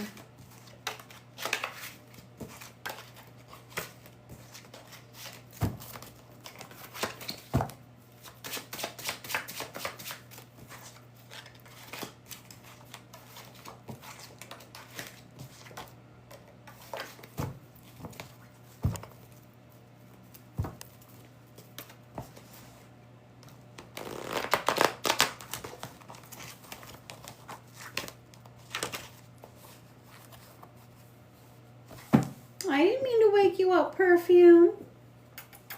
Kitty, kitty.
All right, so what I'm going to tell you is a little bit rough. And this is the part where I think You're probably not going to like me or agree. And that's your prerogative, and that's okay. I have to deliver the reading the way that it's coming in, the way I see it. All right. Readings are a good way to get clarity and have a person think about stuff. I think it's healthy to think about things in different angles before a person makes a move. And I think it's important just to consider different options that open eyes. But here's the thing. Let's talk about his opinion of you. I'm supposed to get in this part of the reading, which I do every day, all day, for years and years and years and years and years. What is standard, what is normal. When a man is in love with a woman, and when I look into his opinion of her, one of the first healthy things that I see in this sequence, in this way that I'm doing it, which is in a mind read sequence, I'll see like the first impression he made on her when they met. Or I'll see his favorite thing about her. Or I'll see the way that he dreams of having a goal with her. You know, maybe they want a farmhouse with horses, you know, whatever, right? That is very normal pattern for what I'm supposed to pick up on when I'm reading a mind of a guy in love with a woman. Let me tell you what I see with him. The first thing that comes in is that you are argumentative. This is his perspective, what he thinks of you. You are argumentative. You cause a lot of the wars you guys have had. You make things more difficult. And the fact that he can't stand the way that you see him. Now I have to hit the pause button. I have two things to do before I'm done with this reading. The first one is I'm going to continue to explain what he feels about you. But I want to hit the pause button and take a sidebar for a moment, because I feel it's important in this. When any person is in love with someone, one of the and they've already entered like relationship status, right? It's not like a crush. One of the first things prominently that makes a person stay in love is when they see themselves in the eyes of the person they're in love with in a way that they love. So for example, if you see him like a loser, which you don't, but let me explain how I'm going to get to that in a minute, the way how he sees you. But what's worrying me is that this is how he sees that you see him, which is not the normal pattern when you look into this love reading, this kind of mind read. So hence what I'm saying, if you saw him like someone handsome and successful and all the things he wants to be seen at, which is what every man wants in the eye of the woman, right? In the eyes of the woman. And every woman wants to be like beautiful and smart and wonderful and, in the eyes of the man they love, right? So if he sees himself the way that you portray him in his perception, it kills the love. That's one of the things that makes a person fall out of love the most, is when they feel that they are not good enough, when they are everything negative they could possibly be, because then every day of their life, they're never going to accomplish that sky-high goal. And this, unfortunately, has stripped the romance, the sexiness, the riz, the mojo, the swag of this relationship. Now, let me continue. This is his opinion of you. It shows that he believes that you are the one that causes a complicated strain of arguments in everything that every time you argue, it's been something that you complicate. He feels that you left on a trip, but in reality, you want to leave him behind in many ways. Like there's a relief. He feels that you feel that he is great and happy that he didn't go, because you see him as a liar and someone who is duplicitous, someone who's tricky, someone who's not to be trusted, someone who's going to disappoint him.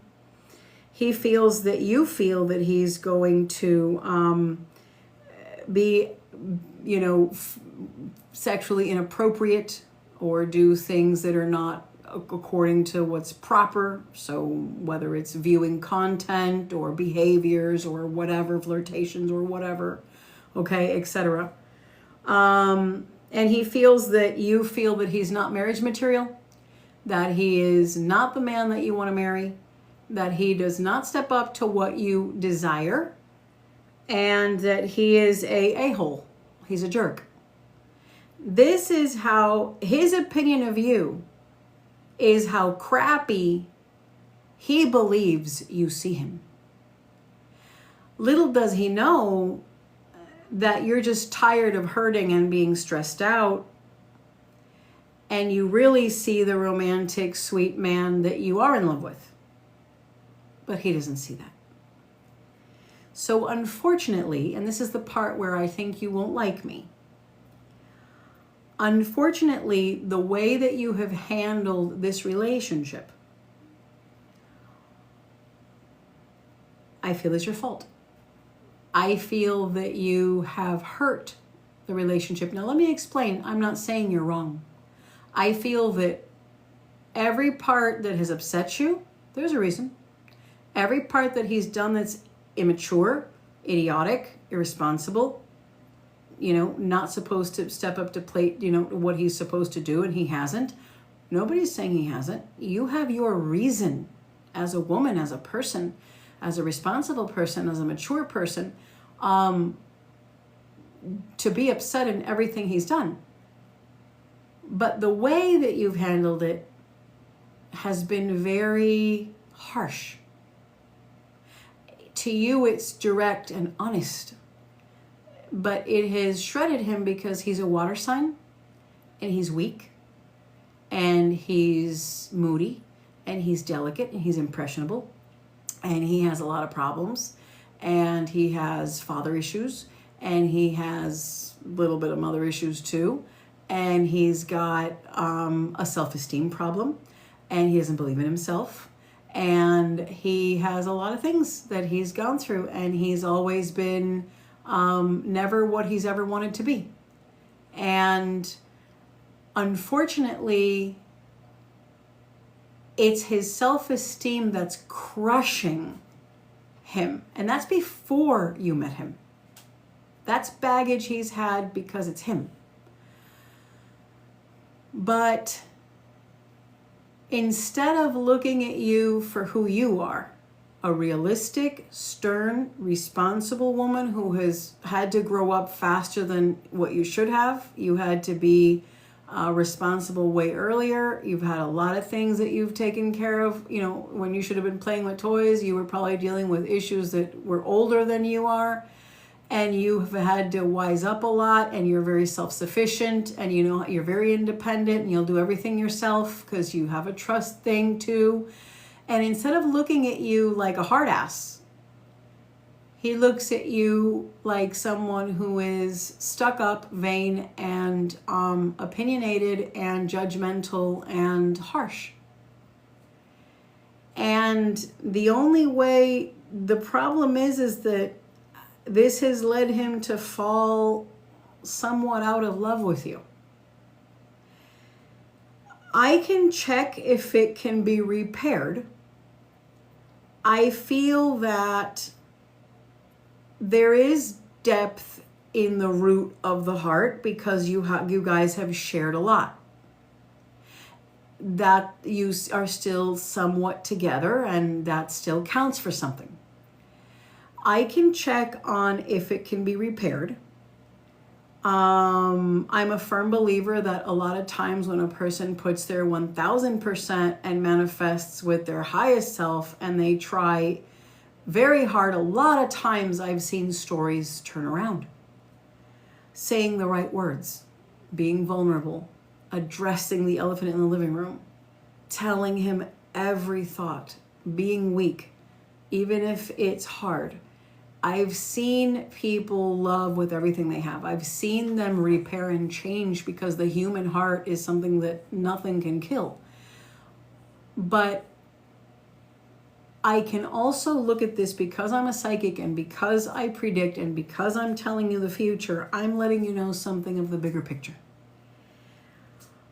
Like I said, there is, there's always a small chance I can check on the probability of it correcting. But the way I see that the destiny is going to turn is that this is not the direction for you. The reason is because you have to change so much about how you are. And you have to walk on eggshells so much for him that at the end of the day, to be with him costs you. And this is the ironic, challenge there where, this is a clash sign. This means that unfortunately, the compatibility of you guys, even though you have chemistry, even though you found each other in this life and you have been a couple and destiny collided and you're in each other's lives, there are other factors that are pulling you guys apart. Right. And the way to be with him, it's supposed to fit you like a glove. It's supposed to fit, love is supposed to fit you like a dress that was made for you. It looks painted on you, it's so beautiful. You're not supposed to break a rib and be out of breath to be in it, So I'm just saying that, you can try because it's your choice and your life and your relationship. But I can see already in the future that this direction will apparently burn out. I see that the love is not as alive as it has to be. The light is flickering.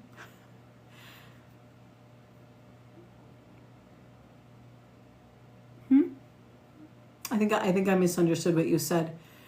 It sounds interesting, but I think I misunderstood it. So what I'm trying to say is that if you were to ask me, evaluate this, don't evaluate whether it can be saved or not. Evaluate what's going to happen. What's going to happen is that he's going to leave. You're going to be tired.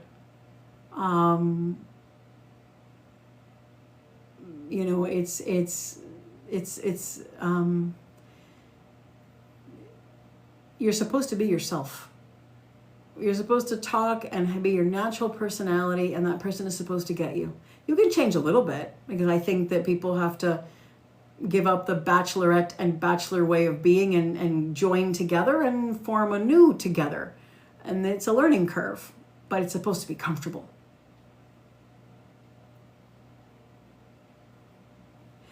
It had problems before then.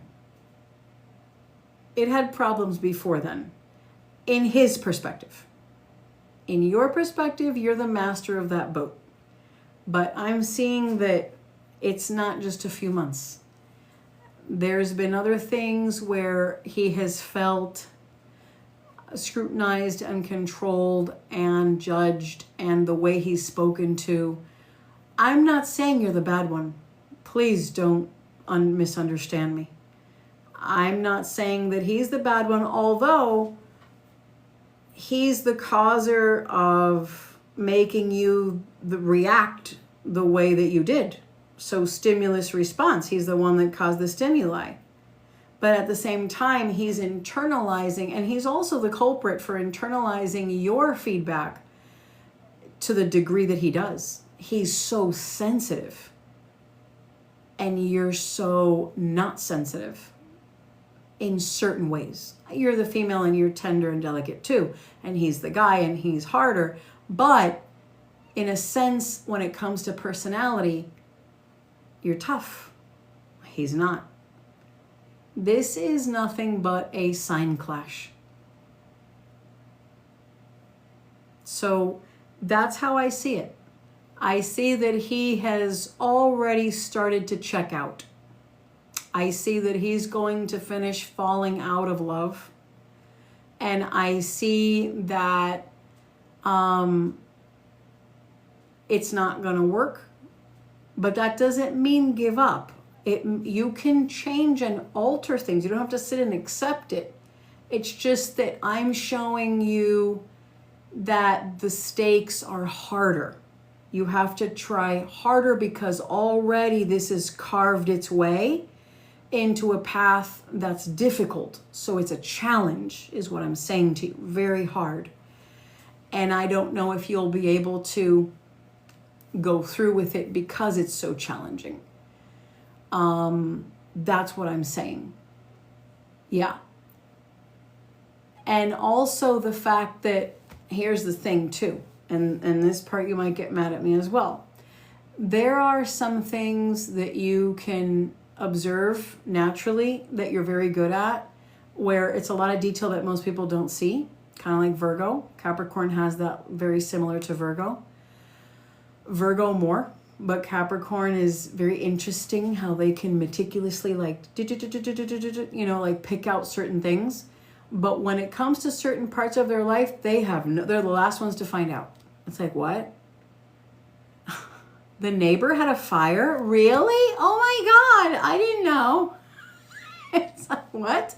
So there are things that you just are clueless because you're so tuned into certain things that you miss a lot of other things by mistake.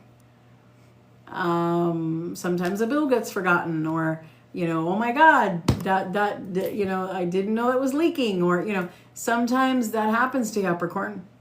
And when in a relationship, you may have your opinion of a lot of details about him because, the way that you have things on a schedule, and you're very, very aware, hyper aware even, but there's things that you've been completely out of tune with him.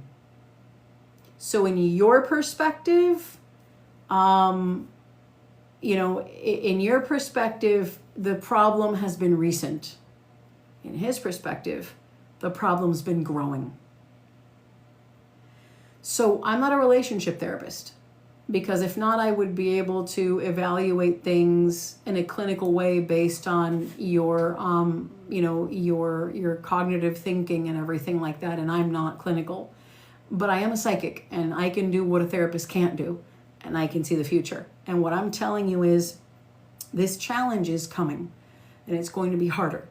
So it's going to be in 2026, and it's going to be from here to around the 4-month mark, if even, okay? Just to give you an idea. I would say it's sooner, but just to give you just like an idea, concept of time would be within 4 months. And I just see that this is going in the direction that I said. So is there anything else that I can clarify for you? Or is there anything else that you were wondering about?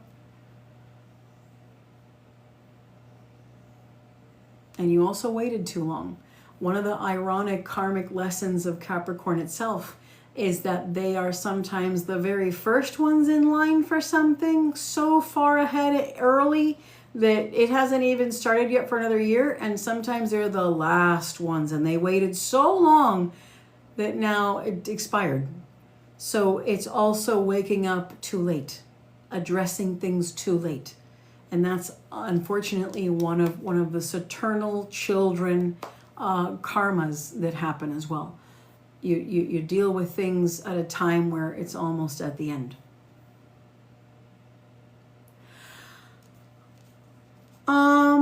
Well, I would say it's time to address things in a fresh new way where you communicate with him in a very open, realistic way that, you know, you're coming at it from wanting clarity from him. And you just, you know, see what he has to say, and you make your plans in a different way. It's kind of like it's a time to wake up and address things in a new way.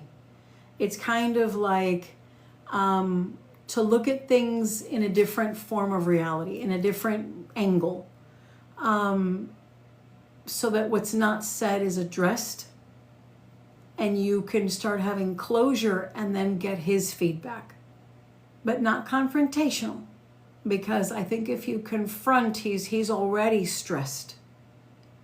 But it's things like that you've been thinking a lot. And, you know, you could maybe say, this is just a suggestion, you know, it may get messy, you know. Let me ask, because I'm very spirit led. I like to consult before, because I'm a psychic, not a therapist. So give me 1 second.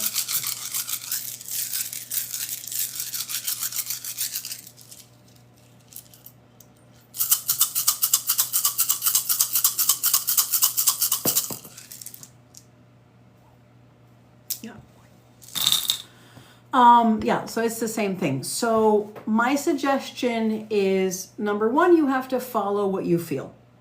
You know, it's your life and your choice. But I feel that your next healthy move, you know, whether you're going to continue or not, whatever your choice is, it's still very healthy to communicate in a new way that you haven't yet. So for example, it would be very good for you to hear from him what he really feels and what you're not talking about. So for example, let's say that this is just a light suggestion. Let's say that you say to him that you've been thinking a lot, you know, you've been on vacation, you've been thinking a lot about how he must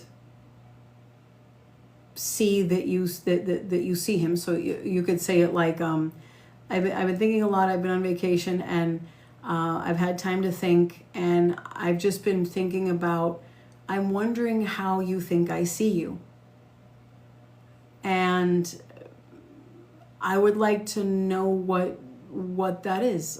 Do you think I see you in a good light? Do you know what do you think my perspective is of you? I'm interested in knowing. And he can say, well, I think you're the. And what about, are there things about, you know, me that you're afraid to say to me? Do you think that I'll get upset? I would love for you to like open up to me and tell me what you really feel like. You know, what are the things that you would change about me, and what are the things that, you know, just to see what he says. And then, you know, then you could do it back. You could say, well, can I say it about you? Let's mirror each other. Let's see, what do we feel? And you might be surprised at the can of worms that it can open up. But because you're going to come at it in a way where you're not going to take it personal, you're going to do it in a very indirect way, a detached way, which is hard because there's a lot of feelings. But it's healthy because there's so much that's not said.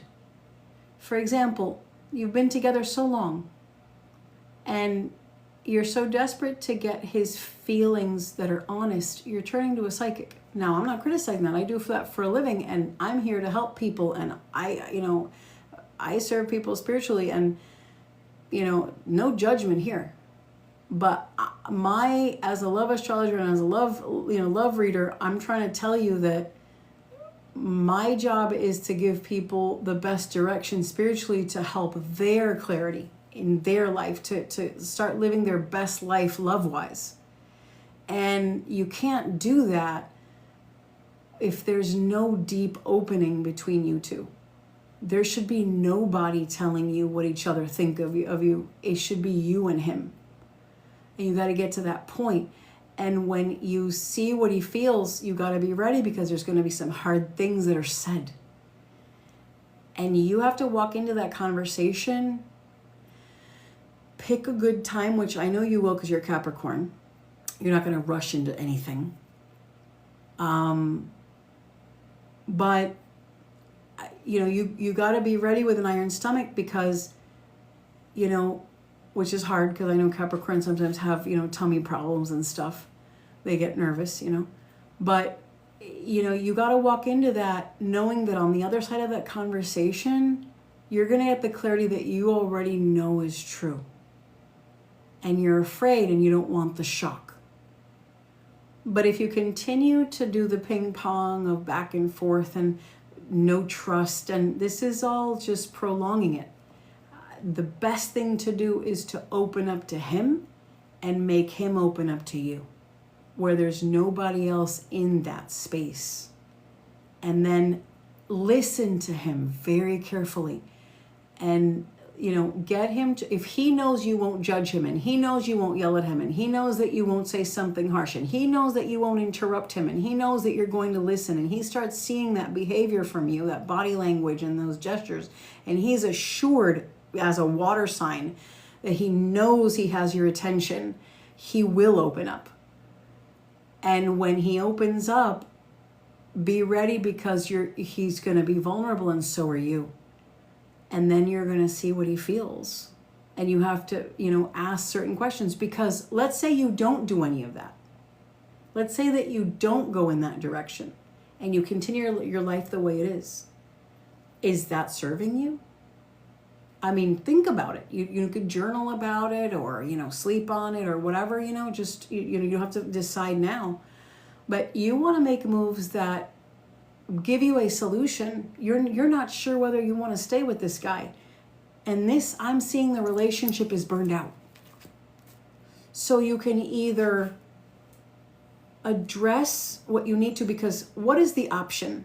Well, you have a fight and you close the door and you break up, and then you're left not knowing what he feels, and he's left not knowing what you feel.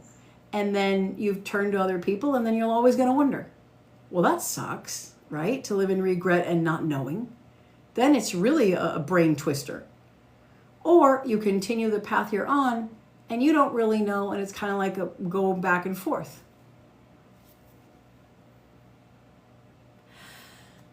But the thing is I understand and I respect what you're saying. But the problem is that you're at an angle where you still love him and you're still clinging on to what you guys were, and you want a certain result. You're pushing an agenda that you want. You got to make sure that's his agenda. And I'm trying to tell you, I'm seeing it's burned out. So what you got to do is you have to, for him to open up, if he starts saying something to you and you strongly say, no, but, no, you tell him that you feel that way, tell him that, you need him to work with you. He's heard that before. He's going to tune you out. That's the hard part. That's why I'm trying to tell you, you see the way you worded that? You need him to work with you. That's not how he sees it. That's the problem. You see how you're saying, I need him to work with me like I'm willing to do with him. He needs to get on board. I'm not making fun of you. What I'm doing is I'm being a soundboard. I'm an outside party giving you a perspective that you can throw away or you can make note of it. That's all I'm doing. This is a no judge place or space. I respect you and we're all human. I'm just trying to help you. I'm going to be like playing devil's advocate, okay? I'm trying to tell you a hardship of what you're saying. Listen to what you just said. He's the bad one. He's the one effing up. I need him to do the work with me, like I'm willing to do. I need him to do what I'm doing. You're giving him a job. we're in the mind space of a man. He does not see it that way. So you come off as the principal. You come off as the teacher. You come off as the lieutenant. You come off as the sergeant to him. He wants the sweet girl. He wants the princess. He wants the glitter girl. He doesn't want the teacher or the principal or the lieutenant. He's not a Sagittarius. He's a Pisces. You bring out a whip and start yelling at him, and a Sagittarius will start drooling. He's a Pisces. He will just not deal with that personality. She's mean, and I hate this crap. And I'm always in trouble, and I never do it right, and I hate this, and it sucks, and she drains my energy, and I'm never good enough. I'm tired of this crap. He's a Pisces. You're not speaking his language. So that's the problem. Because I see that you're right and he's right, you're more right, and he's immature and childish. But because I see that you have such a difficult time speaking his water language, I see that this will continue and worsen. It's two signs that clash. It's two people that are destined to cross paths and be together, but the lasting light in that path is burning out. And it has to do with personality clashing. And the only way to fight it is to change you. And then by you changing you, you will change him with you. But then you will be unsatisfied with you, because if it's like if you absolutely are grossed out by broccoli and I'm telling you to eat broccoli every day and it makes you want to gag.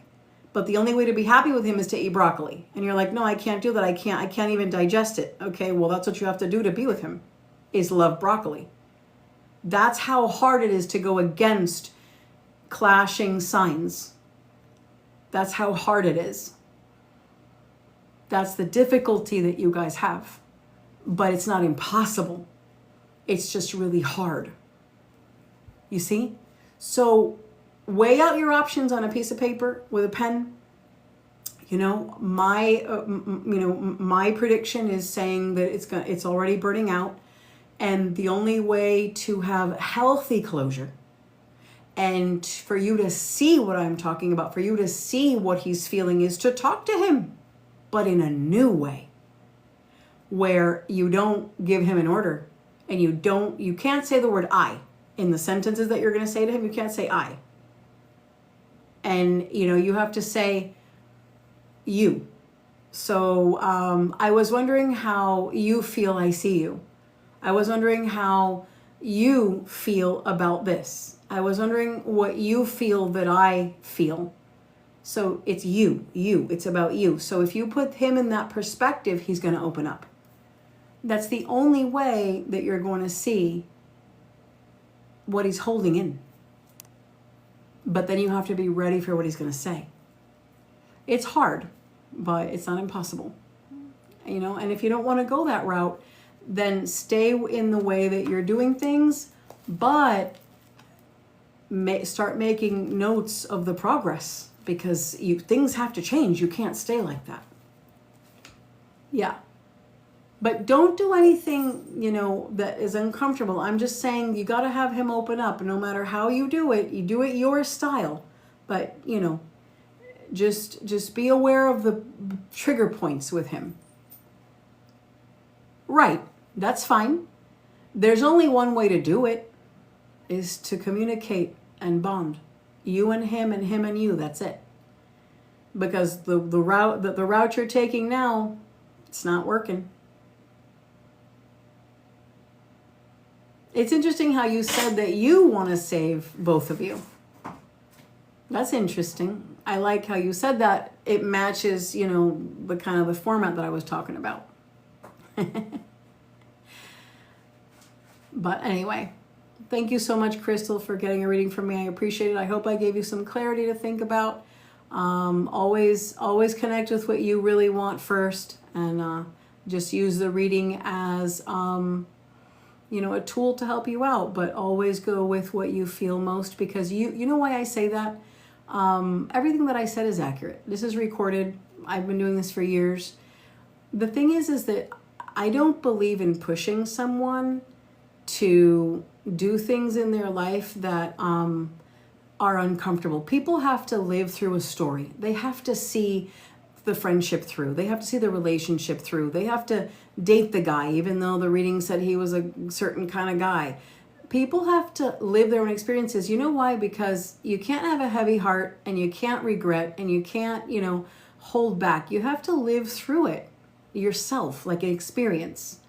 So that's why I say, you know, use it as a tool, but be aware. That way nothing drains you, nothing stresses you. You're aware of the pros and the cons of what can come up. And he might say something hurtful, like, I'm done, I don't feel it anymore. You gotta be ready for that too, just in case, okay? All right, sweetheart, thank you so much.